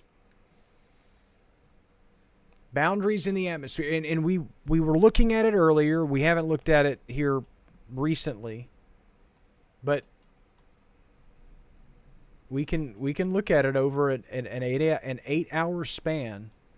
This is 4 o'clock in the afternoon. And you can see that the green squiggle that remains out over northwestern Louisiana from earlier in the day. In fact, we can go back even farther than that.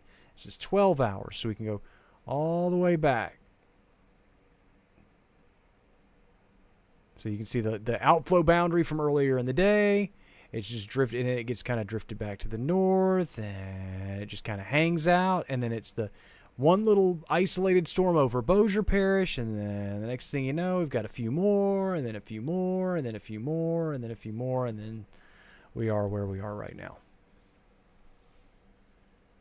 It's amazing how those small boundaries in the atmosphere, when you collide, when you provide the right ingredients to go along with them, the right supporting actors, if you will, how quickly you can develop some very well-organized thunderstorms. Again, not necessarily overly severe, but disruptive and rain-producing and dangerous in their own right.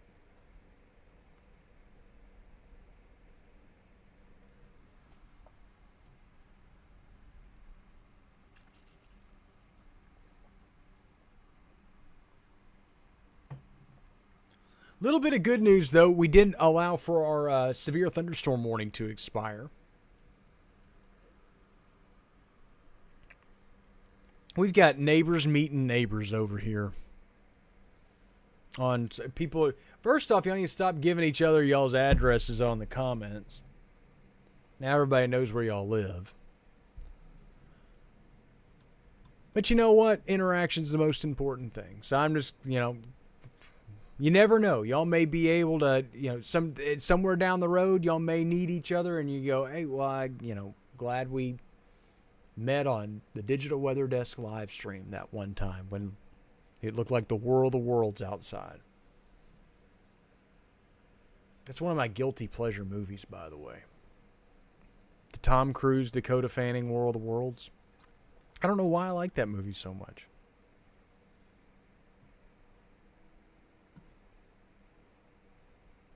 But anyway, I'll let these storms continue to hang out for a second. We've been here for almost 2 hours. We've had one severe thunderstorm warning, a lot of lightning.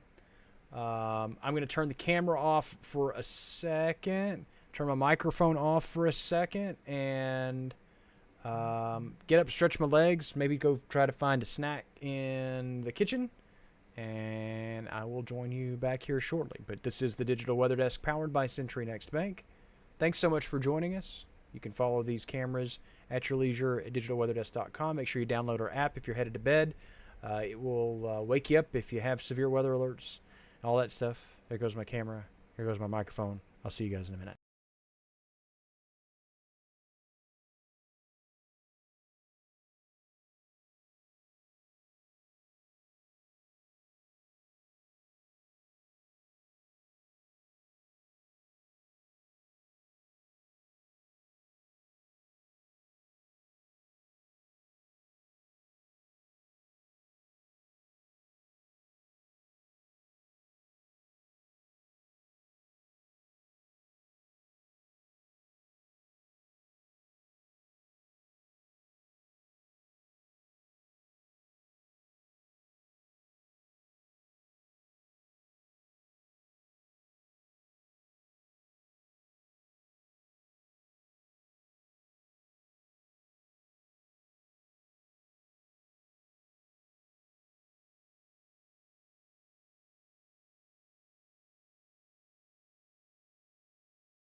All right, everybody. Thanks so much for joining in.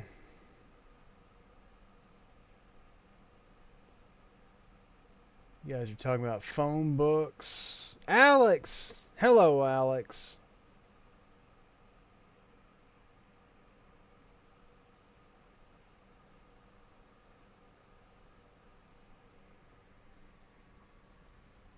Again, for those that are joining in, this is the Digital Weather Desk powered by Century Next Bank. I'm Jared Floyd.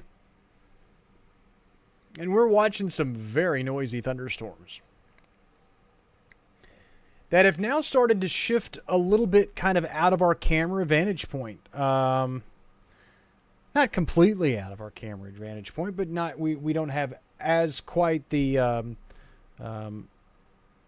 strobe-like view of some of the storms as they've made their way through. Still some pretty noisy stuff making its way through Ruston, and now probably through Grambling. Man, that was a bright lightning strike over in West Monroe.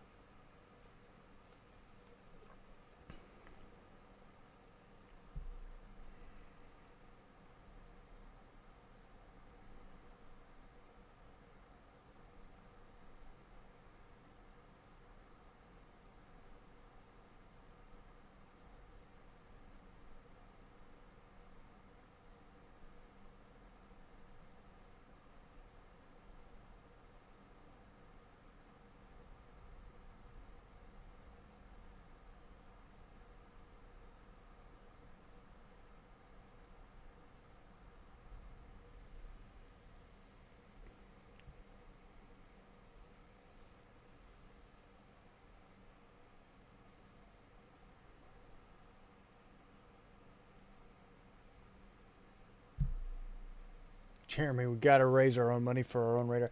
I mean, here's the thing, you know, in terms of privately used radars, there's not a shortage of radars in northern Louisiana.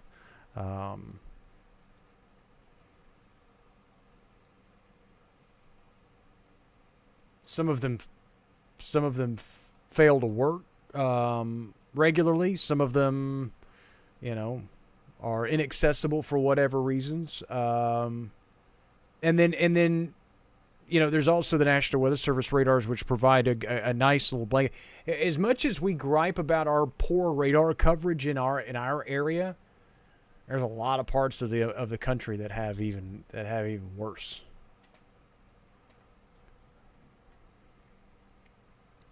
And really, it's not even the radar expense. It's not even the radar itself. It's what happens when it breaks, the parts to fix it, and also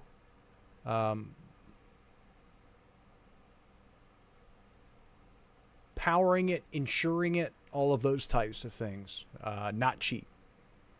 And one can argue, as you look at these storms, a lot of folks could argue that that cameras socially produce more action. They, you know, if I can show you something on a camera, you know, if I show you a tornado on camera versus a tornado on a radar screen, the tornado on camera is probably more likely to make you act than just showing it to you on a radar.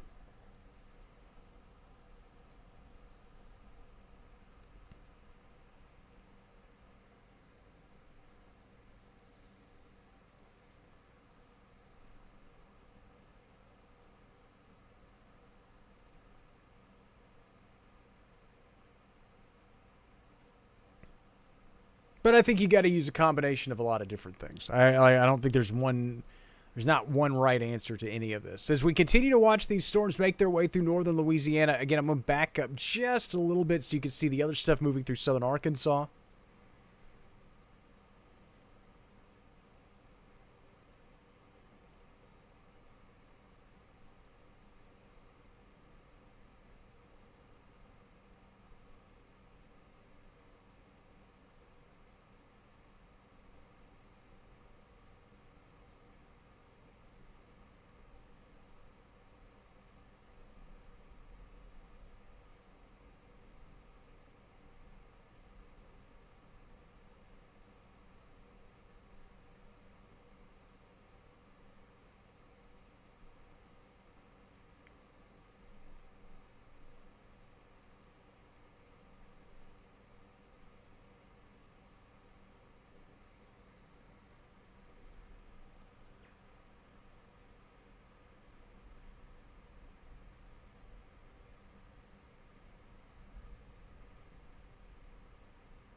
Jessica asked, do you expect storms to last through the night? I mean, we're already at midnight.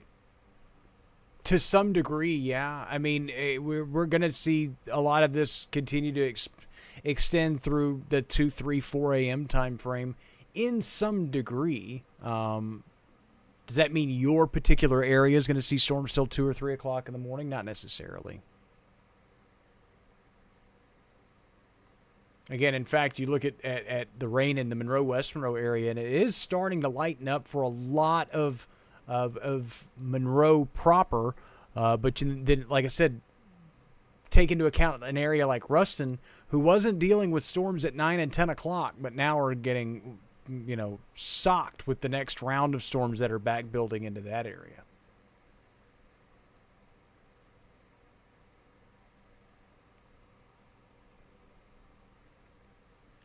Yeah, guys. I mean, I don't really know what to tell you. For a lot of the folks that are asking, hey, are we through the worst of this stuff? It wasn't. I mean, we got more stuff to the northwest. Again, that's the only way I could slice it. And these are. Let's put this into context for just a second. Just walk with me through this for a second. This is how storms have spread out across the region in the last 4 hours, okay? So just stick with me for a second. This is how they've developed over the last 4 hours, all right? There's no steering mechanism aloft to move them out of our area. There's no cold front sweeping through. There's no mid-level trough that's just going to sweep through and take them all out of here. There's nothing that's going to move them out. They're bubbling up. And they're sending out, and they're developing over these small scale boundaries in the environment, and they're back building and continuing to feed off this warm, humid environment, and it's sending out outflow and causing more thunderstorms to develop, which then cause a chain reaction of more thunderstorms to develop over the same areas. Training thunderstorms. These are, again, it's a very typical summertime thing. Do we see it every summer? No. But is it something that happens during the summertime frequently? Yes. How many more are we going to see as the night progresses? It just depends on your area. And again, there is no rhyme or reason to this. Like I said, there is no steering mechanism. There is no squall line of storms that's going to sweep through and we go, okay, when that line leaves, you guys are done. If you guys think that I can sit here and say this with any certainty when we've got more stuff back to the northwest just kind of wandering through, I think we're in for a good bit of the night of dealing with this. And that's just the honest truth. That's just where we are. I mean, I wish I could give you a more definitive answer than that. But when you look at this over a 4-hour span from where we've gone from 9 p.m. To where we sit right now, again, this isn't overly organized and severe. We've had one severe thunderstorm warning. We don't have a severe thunderstorm watch. There's no need for those types of things. The flood watch is out, and that just got extended. Till when?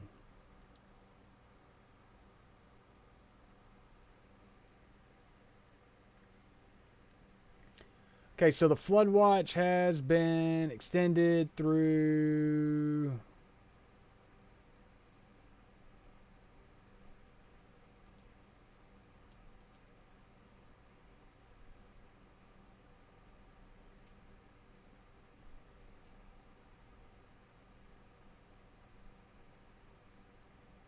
it just says this afternoon. I guess I could pull it up over here. But basically, the flood watch was issued by the National Weather Service earlier today in advance of these thunderstorms, knowing that they would potentially produce periods of heavy rainfall and could lead to some localized street flooding and flash flooding. That does not show the right alerts. Can do them right here. All right.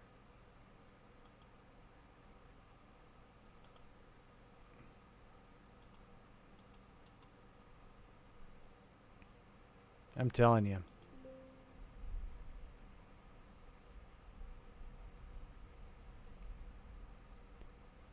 That's gotta write that one down. 1219 A.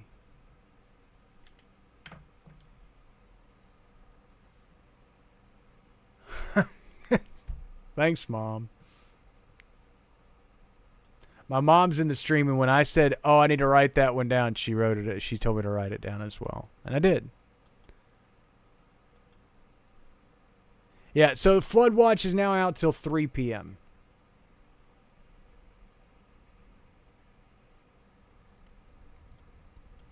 Again, for storm-driven downpours caused by this activity that continues across the region.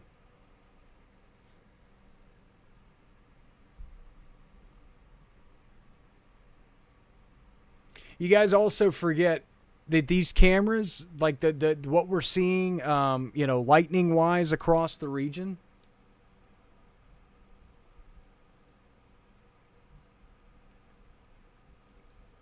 We also have basically DVR technology, so we are these cameras are constantly recording.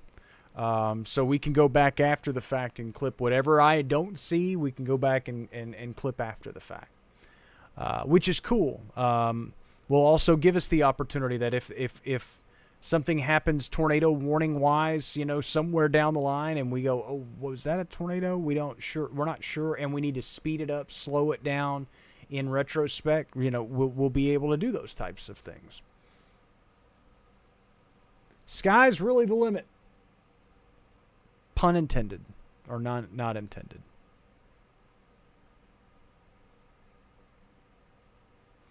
All right, so let's take this out of the 4-hour loop. That's a little much. We'll go back to the 1-hour loop, which is going to kind of keep us here in the now of what's going on across northern Louisiana. We got a little bit of a breakout over Claiborne Parish. You folks started the showers and storms this evening, got a little bit of a break. Now you got more stuff festering back in. Same kind of story in Columbia County to the south of Magnolia.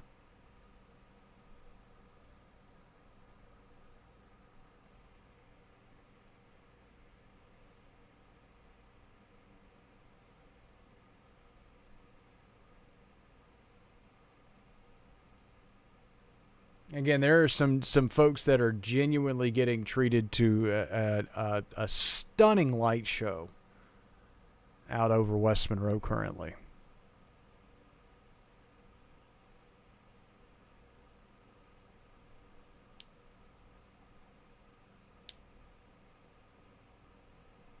Okay, thanks so much for the heads up. She says it's unbelievable in Calhoun on Griggs Road.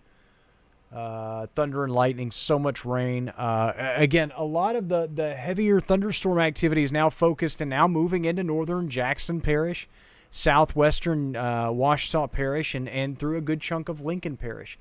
As of right now, and again, for those that are watching this stream, as of right now, there are no active severe weather watches or warnings in the ArkLaMiss.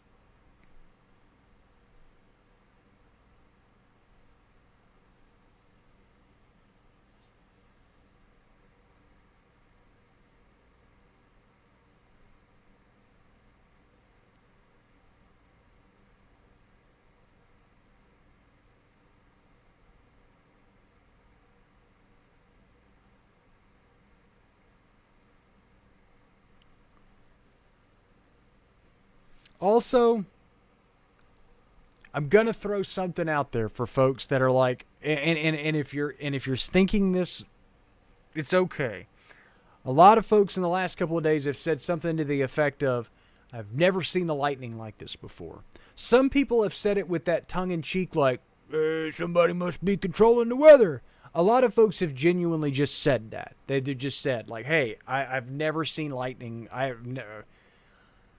A lot of this is not revisionist history, recency bias. It's a lot of recency bias because we're in the middle of a drought. We haven't seen thunderstorms in a while, so we forget that these happen. And you're like, no, Jared, I'm telling you, I've never seen it. No, you have. You have. I promise you have. I've seen storms like this before. I've been on this planet for 40 years, and I've lived over half of them, right smack dab here. We see these. It happens. Summertime, It happens. Doesn't mean it's not unnerving. Doesn't mean that you can't see some lightning storms are worse than others.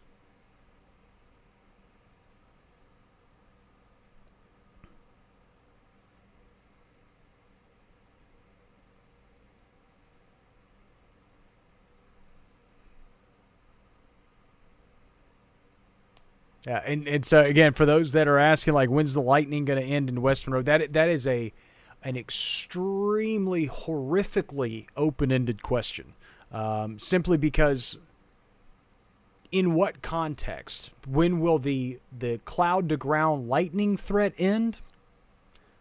Versus when will we stop seeing lightning? That's again, it's a kind of a loaded question. In the short term, the lightning threats are shifting out of Ouachita Parish and again into Jackson and Lincoln parishes. But we've also got some more back building thunderstorms back to the northwest through portions of Claiborne Parish and stretching through portions of Columbia County and stretching back through the Red River Valley. So all of this has to go, again, dragging to the south and east.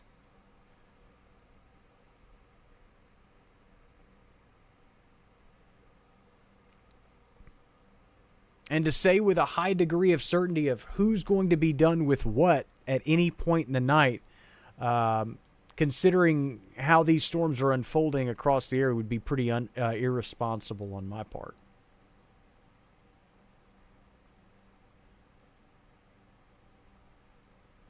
Latest computer model data has these storms continuing at least across parts of north central and northwestern Louisiana through 9 a.m. 9. 1, 2, 3, 4, 5, 6, 7, 8, 9 a.m.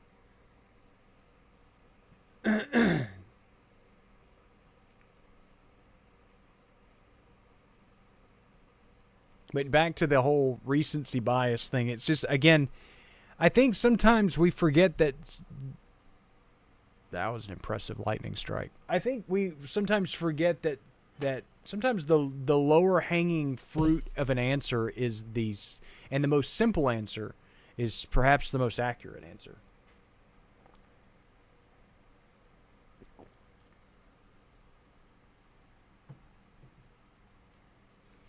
As lightning continues off in the distance in West Monroe, you are looking off to the west and southwest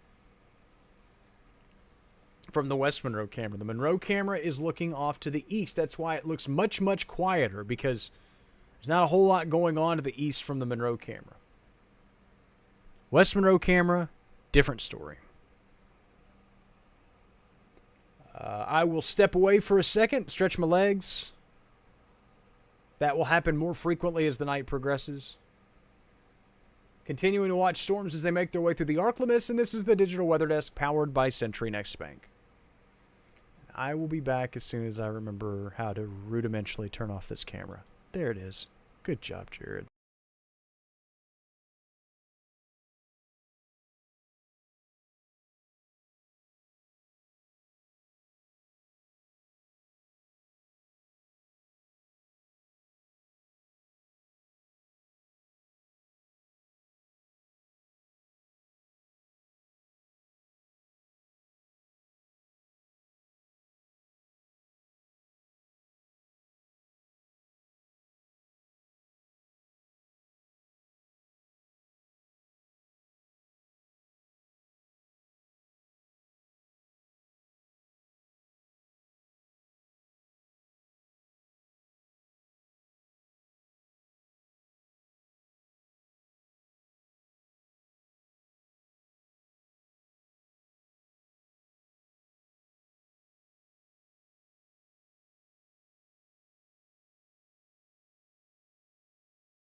That lightning just won't stop.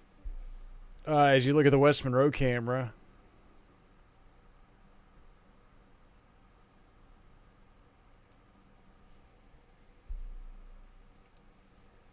and while we get the occasional lightning in the distance from the Monroe camera, it's really looking in a distance. And like I said, we could spin it around. Oh, I guess we could.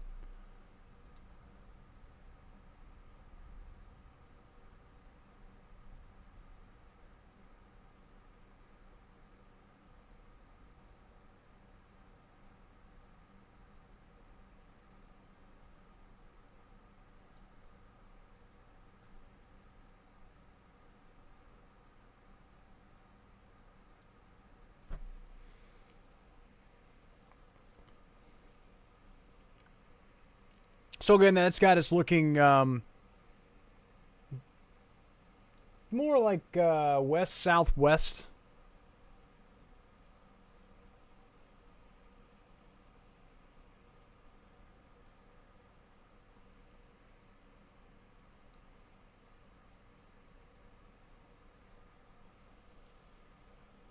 Time lapse of the West Monroe camera is going to be wild after this one.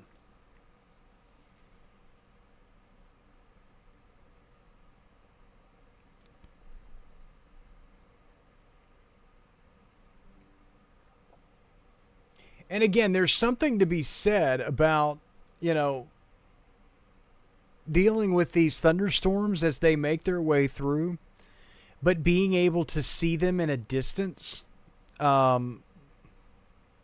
just simply because of you know, the nature of a lot of our thunderstorms is they're usually shrouded by so much rainfall that you usually can't see that much lightning off into a distance. And that's one of the cool benefits. Wow. That's one of the benefits of summertime thunderstorms is if you are going to get this lightning and stuff happens often fairly frequently during the springtime, but we sometimes don't see it because it's shrouded and blocked by our own clouds and rain. But also in a lot of these instances, it's harder to see lightning in the daytime. We get a lot of our storms during the daytime. It took most of the day to gather up the warm, humid environment necessary to drive the thunderstorms we're seeing currently.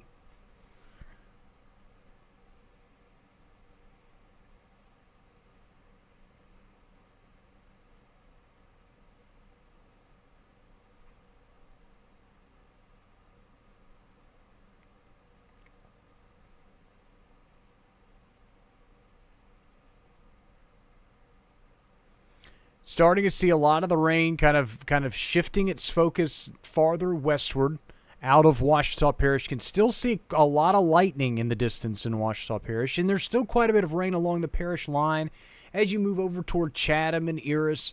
We're also starting to see the rain pick back up out over a good chunk of Claiborne Parish. Homer and points eastward.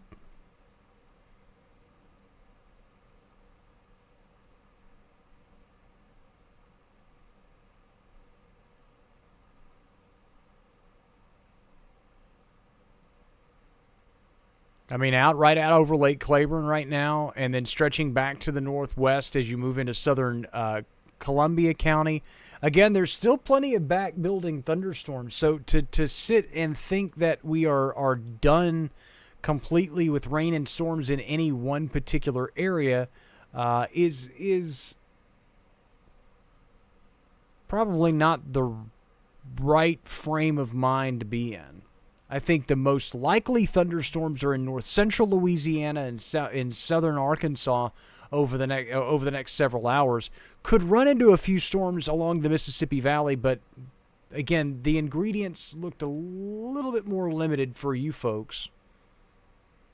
We've had much more of the day to really recoup the ingredients necessary to drive these storms in northern Louisiana and southern Arkansas, and that's why we're encountering them currently.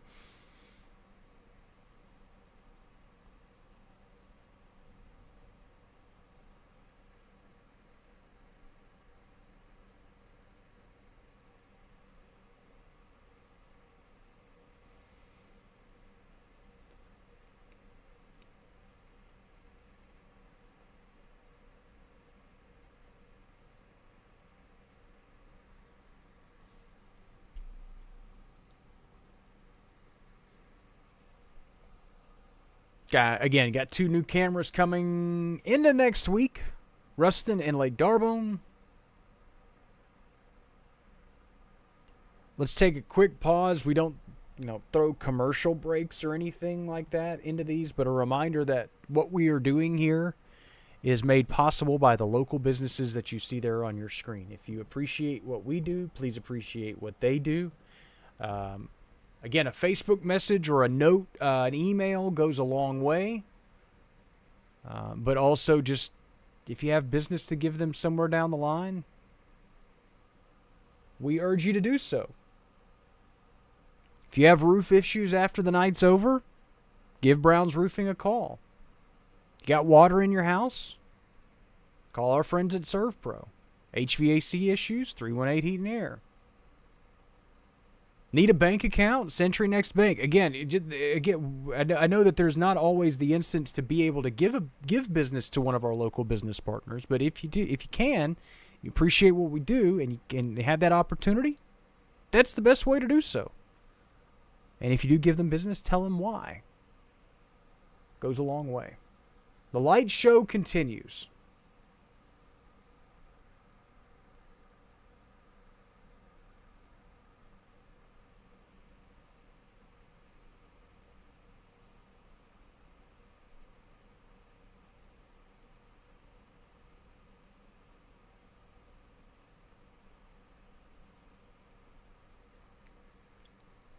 Yeah, we'll put... Oh, that one was cool.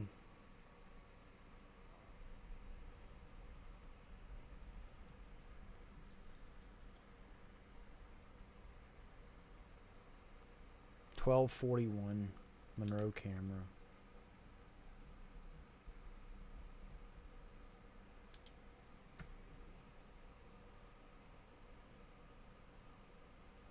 There are instances where I have to kind of marvel with you guys. Again, these are cool. They're a very handy tool for us to be able to provide, to be able to, again, give you a window to what's going on outside in the ArkLaMiss without you having to physically go to a window.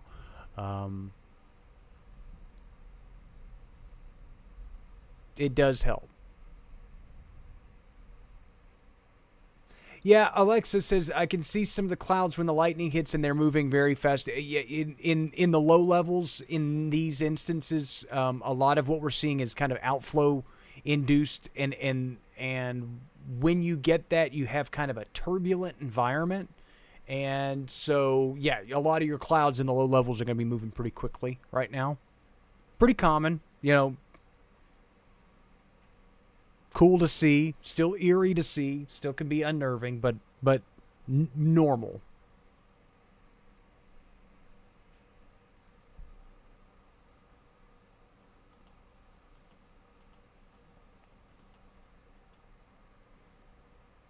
You're headed east. Additional storms continue along I-20 in the Jackson metro area. Most of it, again, being further enhanced by southward moving outflow that is moving almost parallel to I-20.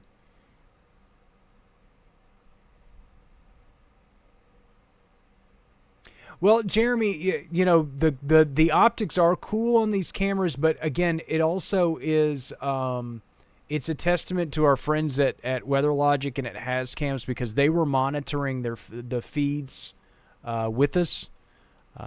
They understand that this is a one-person show, for lack of a better term, and that I don't have any fellow meteorologists in this market as we provide this platform. So, and they provide these cameras across the country. So when when bad weather strikes, they are also monitoring the camera feeds and are able to adjust and for, let's say I have somewhere down the road 4 or 8 or more cameras, and we're watching 6 different storms over the area for different warnings and whatnot, and we're focused on one, and meanwhile we need to spin one of the cameras around to a different storm. It's better to have another set of eyes kind of helping you in that regard. So they're always monitoring those times. But anyway, I say all that to say this. They were monitoring our feed earlier and noticed that we were using an RTSP feed instead of an RTMP feed, which kind of sloughs off the lightning blurring, the screen blurring that we were encountering with some of the lightning. And so they sent me a text message and we're like, hey, you may want to move over to these feeds. So we switched over. Ta-da! And they look a lot better.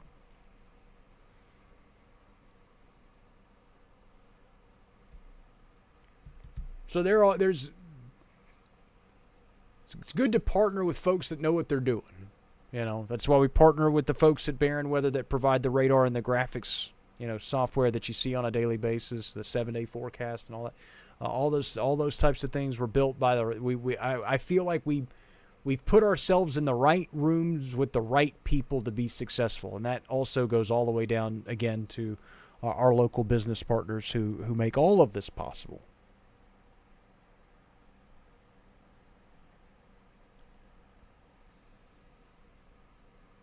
I don't want folks to think that I'm just completely sneezing on the lightning that's ongoing across the region. And because I keep saying, well, it's normal, these are summertime thunderstorms.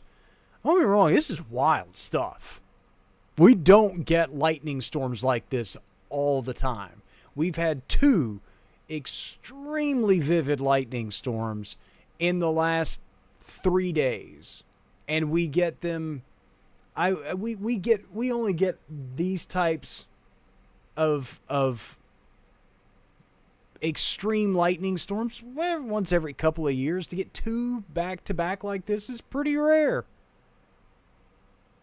But they are still very scientifically common and very, this is not, again, unprecedented by any stretch or anything like that.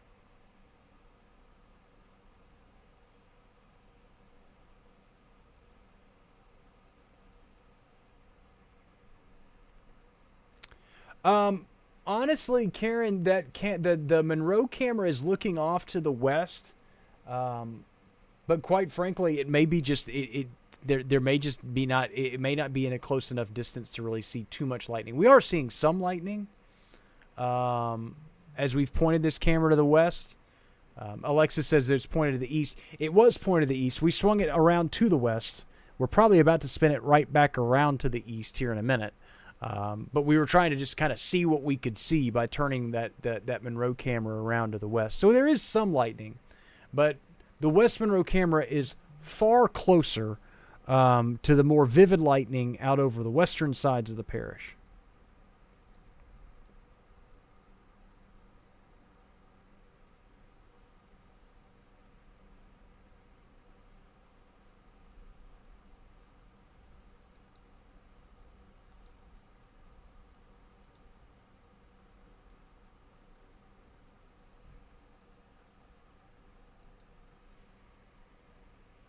So again, a heads up that we've got another round of thunderstorms making their way through portions of north central Louisiana that, again, are packing a punch, making their way east of Lake Claiborne and west of Lake D'Arbonne and moving through Bernice and Vienna and Ruston and it's kind of 2 separate areas of thunderstorms. But I wouldn't be surprised for this to eventually include parts of Southern Union Parish and Western Ouachita Parish, where we've seen quite a bit of rain already. And again, localized street flooding and flash flooding is still a possibility in some of these spots. So please exercise caution. If you can avoid travel and you can stay home, I suggest you do so. Starting to hear the thunder in the distance here again.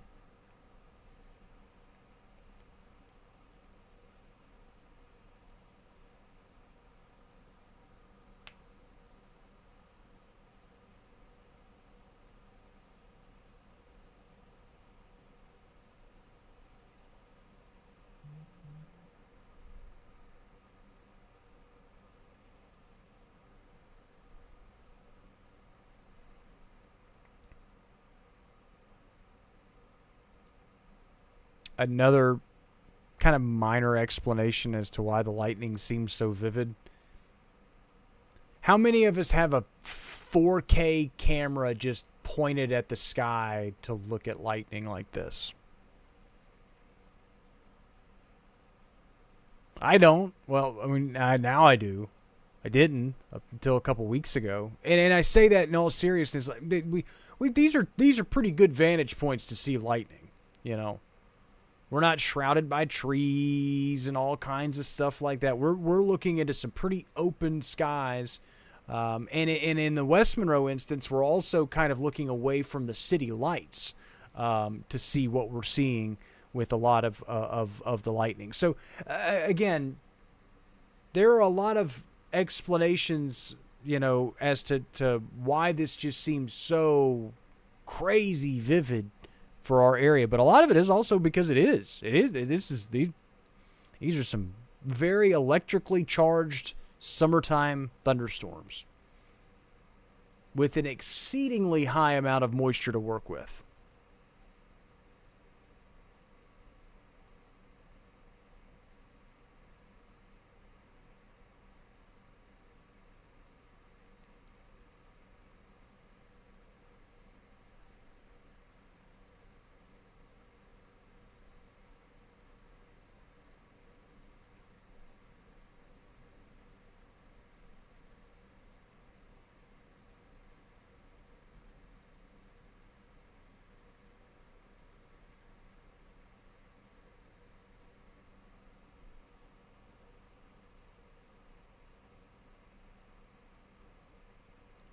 Yeah, so heat lightning. We all heard about it growing up. It's just not a thing. It's not. Um, it's a pretty simple explanation, honestly. It's basically goes down to the basics of there are a lot of isolated thunderstorms that happen during the summertime months, and you may on a summer night, you know, there are instances very commonly that from Monroe, if I'm driving down the interstate, I can see a thunderstorm in Monticello, Arkansas. I've seen thunderstorms in Shreveport. Folks in Shreveport can see storms that are happening here. And even farther away from that. So you're talking 80, 90, 100 miles away. And you know, so in a lot of these instances, the lightning's just wild. But in a lot of these instances, you're just seeing lightning from a very, very distant thunderstorm. A storm so distant that you can't hear the thunder because it's so far away. So a lot of folks go, "Oh, it's the heat causing the lightning." Well, the heat caused the thunderstorm. But the fallacy that there is just like lightning that just is out there in the distance and just sporadically happens without a thunderstorm because it's so hot outside. That is inaccurate. Mesoscale discussion from the Storm Prediction Center. Oh, they're not even talking about our area. No, I don't care.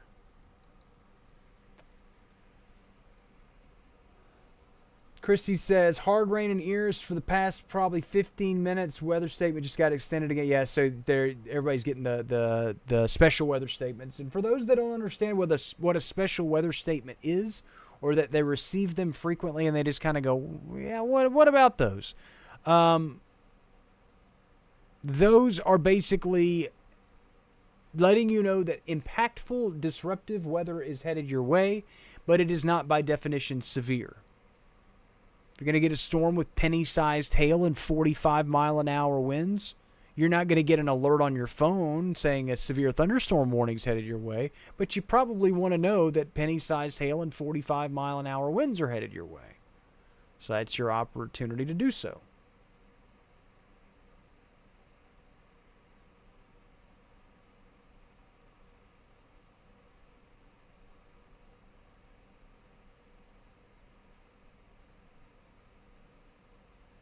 Oh, yeah, the red tinge from heat lightning, quote unquote, is due to. It's really, yeah, it's just it's the horizontal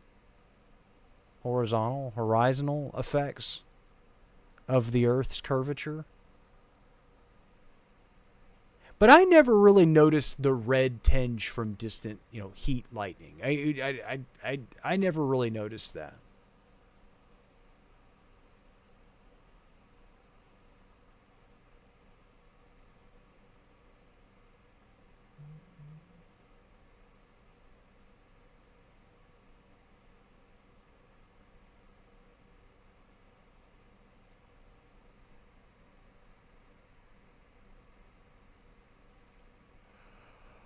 Oh, gonna have to take the contacts out soon, folks. Excuse me.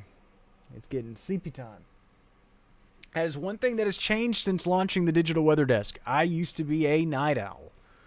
1 a.m. was my jam. It is not anymore.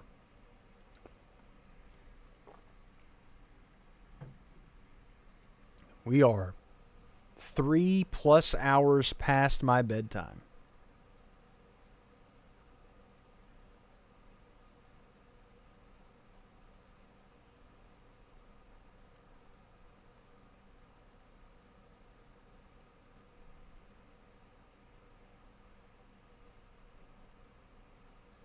Let's check some rain totals real quick.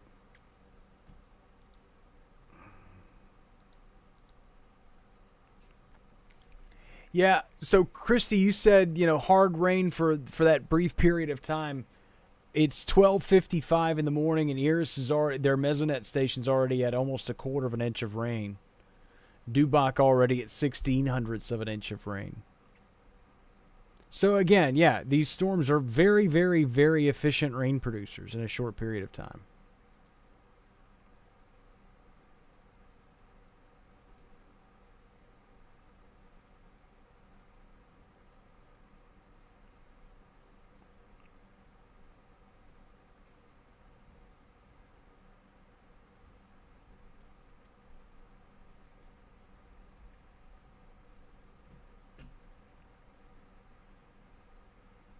Yeah, Dubach ends yesterday officially with 1.42 inches of rainfall.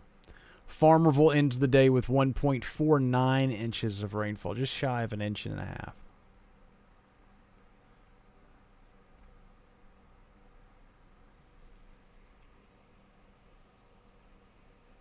Oh, Alexa. Oh, excuse me. What's the most accurate weather app to download? Please download the Digital Weather Desk app, available for Apple and Android users. Links to download can be found at digitalweatherdesk.com. Fastest severe weather alerts that you will receive in the ArkLaMiss. It works anywhere in the country. You can program up to 15 different locations anywhere in the country and receive severe weather alerts for them. You can watch these cameras from your app. You can have the interactive radar with different layers of future radar, power outages, all different informational layers right there at your fingertips. Links to download can be found at digitalweatherdesk.com.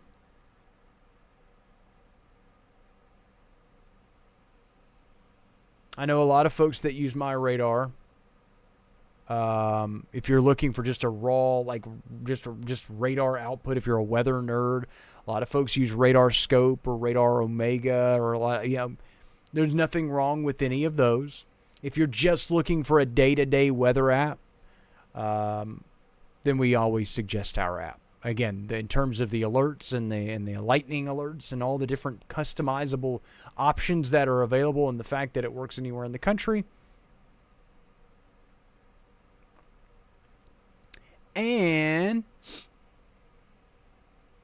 we've got new features coming to the app relatively soon.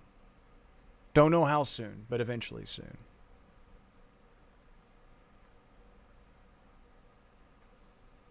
Miss Sisk says, Digital Weather Desk is actually so fire.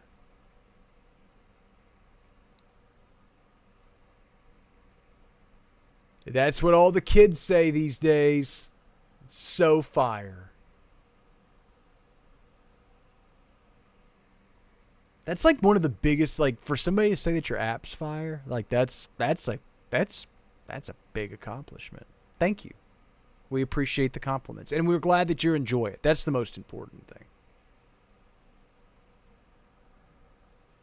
Kendall says definitely get good notifications on Digital Weather Desk versus the others. Glad to hear it. We're, like I said, that's the most important thing. We don't plant these folks to say these nice things. Your check's in the mail.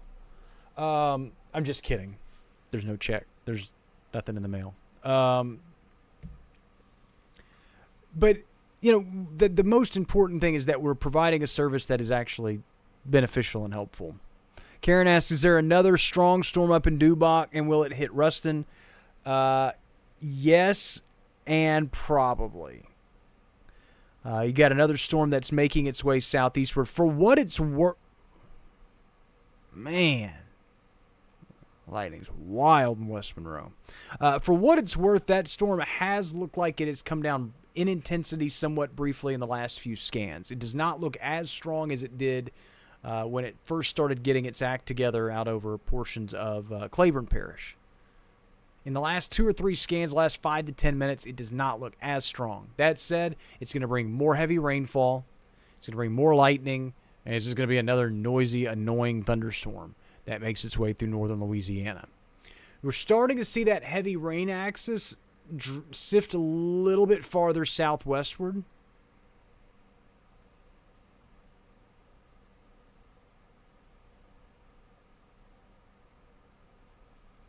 Bruce says one lightning strike produces 280 kilowatts of energy and happens in a fraction of a millisecond. Would not be feasible to try to capture the lightning and make use of the energy, as it would cost more than what you would get out of it. It'd be cool, though. Were we talking about that? I don't know if we were, but it's a cool piece of information for him to pass along, and I appreciate it, and I don't have any reason to question his statement about that.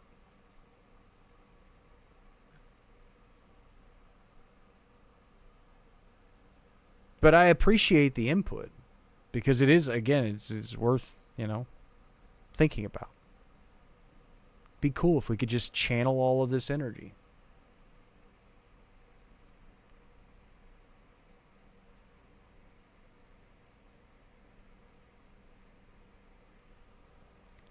I tell you what, that West Monroe camera is, like you said, the exposures, the camera itself is just going, what is going on? The time lapses we're going to be able to capture from about, when did we start? We're almost at hour 3. So we started, did we start it right at 10 o'clock? I don't remember. A little after 10 o'clock.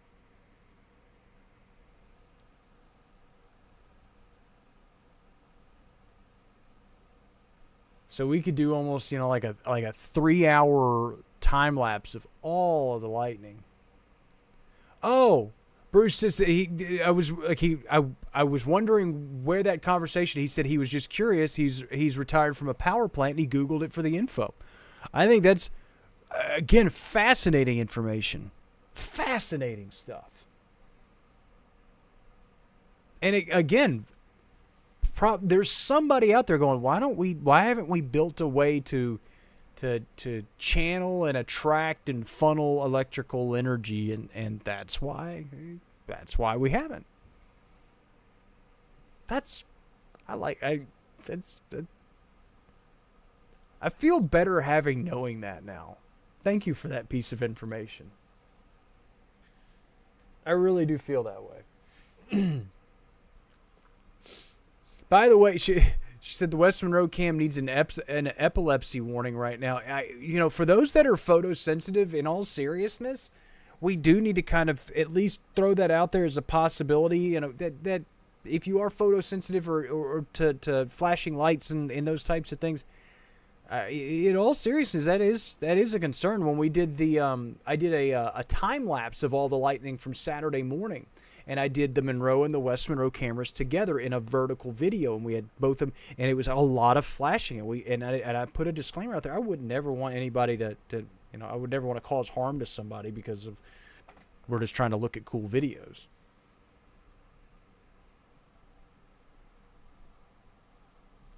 Karen says, you're doing an outstanding job. Glad you left TV to do this. I'm glad I left TV to do this too. Doggone it.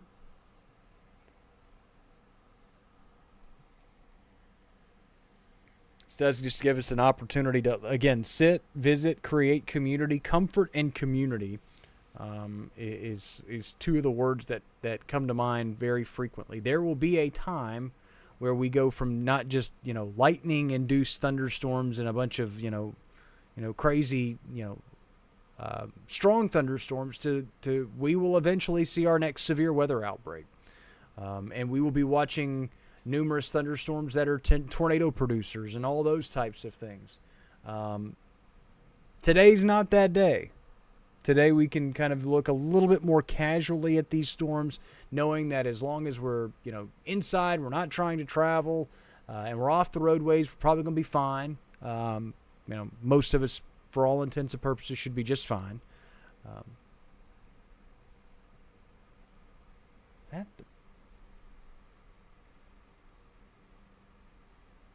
That rain?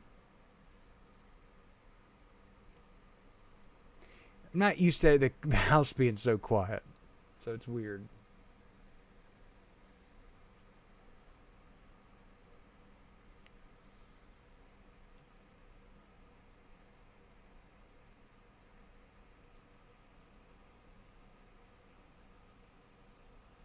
Nope, nobody can worry about me cutting into a TV show anymore, because, if you're here because you want to be here.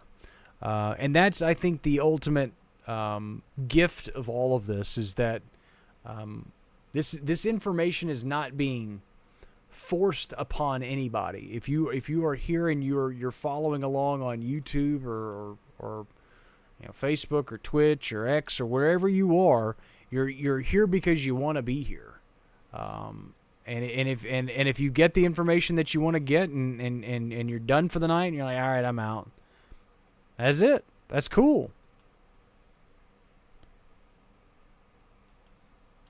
Got this little area right here, right over Eris, that's about to be pretty noisy and rough for those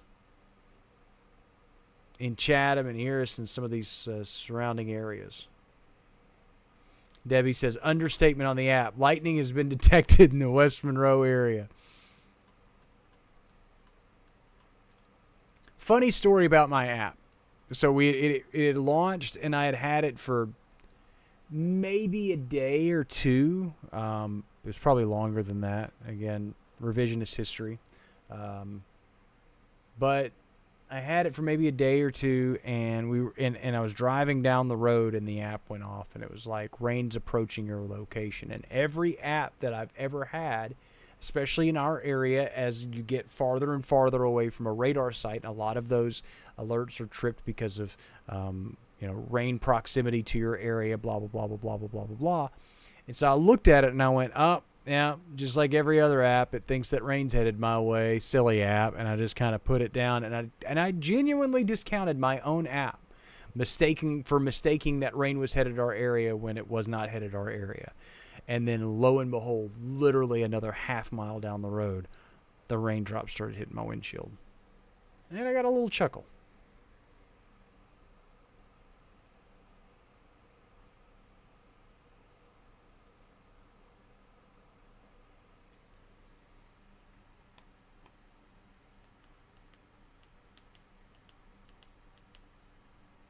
Yeah, we're working on some new features in the app that we're working on some new features in the app. The goal eventually is for you to be able to interact with us and consume this weather information, but not necessarily need a social media account to do so. But also set you up with a scenario where you can consume the weather without having to create an account for something. There's a flash flood warning.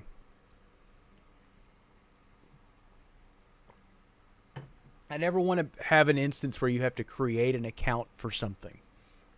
well, you can have this, you can have this, but you need to download this and create a profile and blah blah blah blah blah. Because in most instances, if somebody's asking you to create a free profile for something, it's so they can sell your information.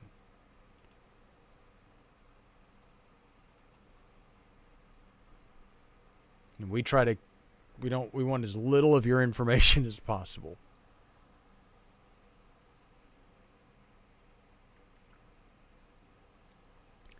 So there's a flash flood warning out until 4:15 this morning. Does that mean that we expect rain and storms to continue until 4:15?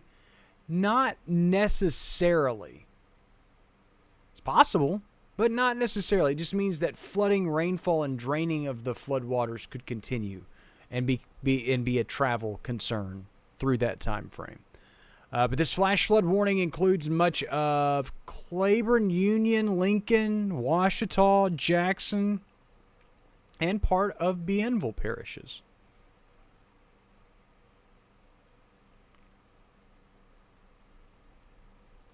So we'll freeze the radar for a little bit longer on that last frame, just to again account for the folks that are just receiving that flash flood warning.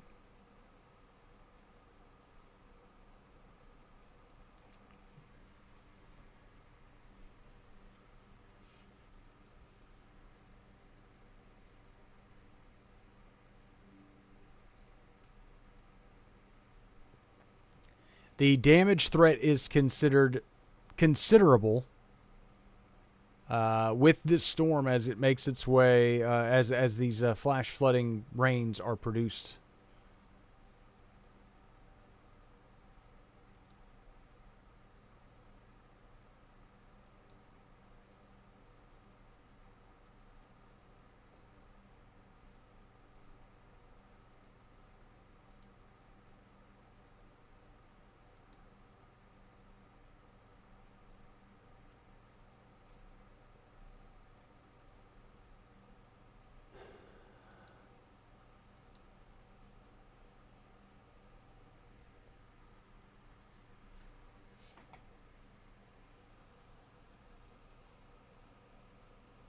We lose the West Monroe feed.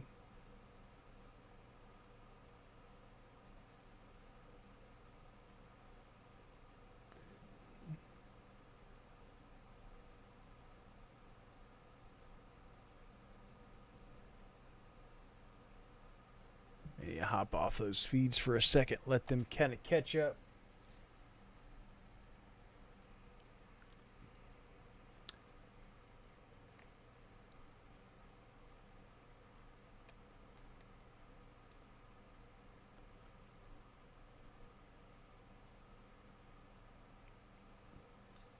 We used to have a forum, a chat forum a long time ago,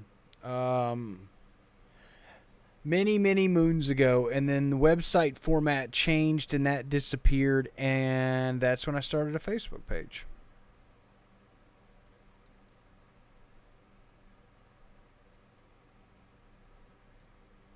So kind of glad that happened.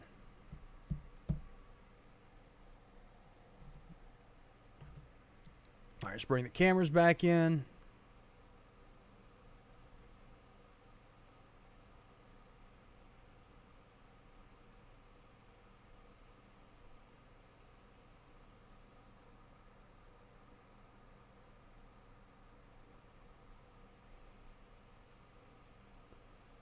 Yes, I do monitor the Skywarn network. The Skywarn network is kind of integrated into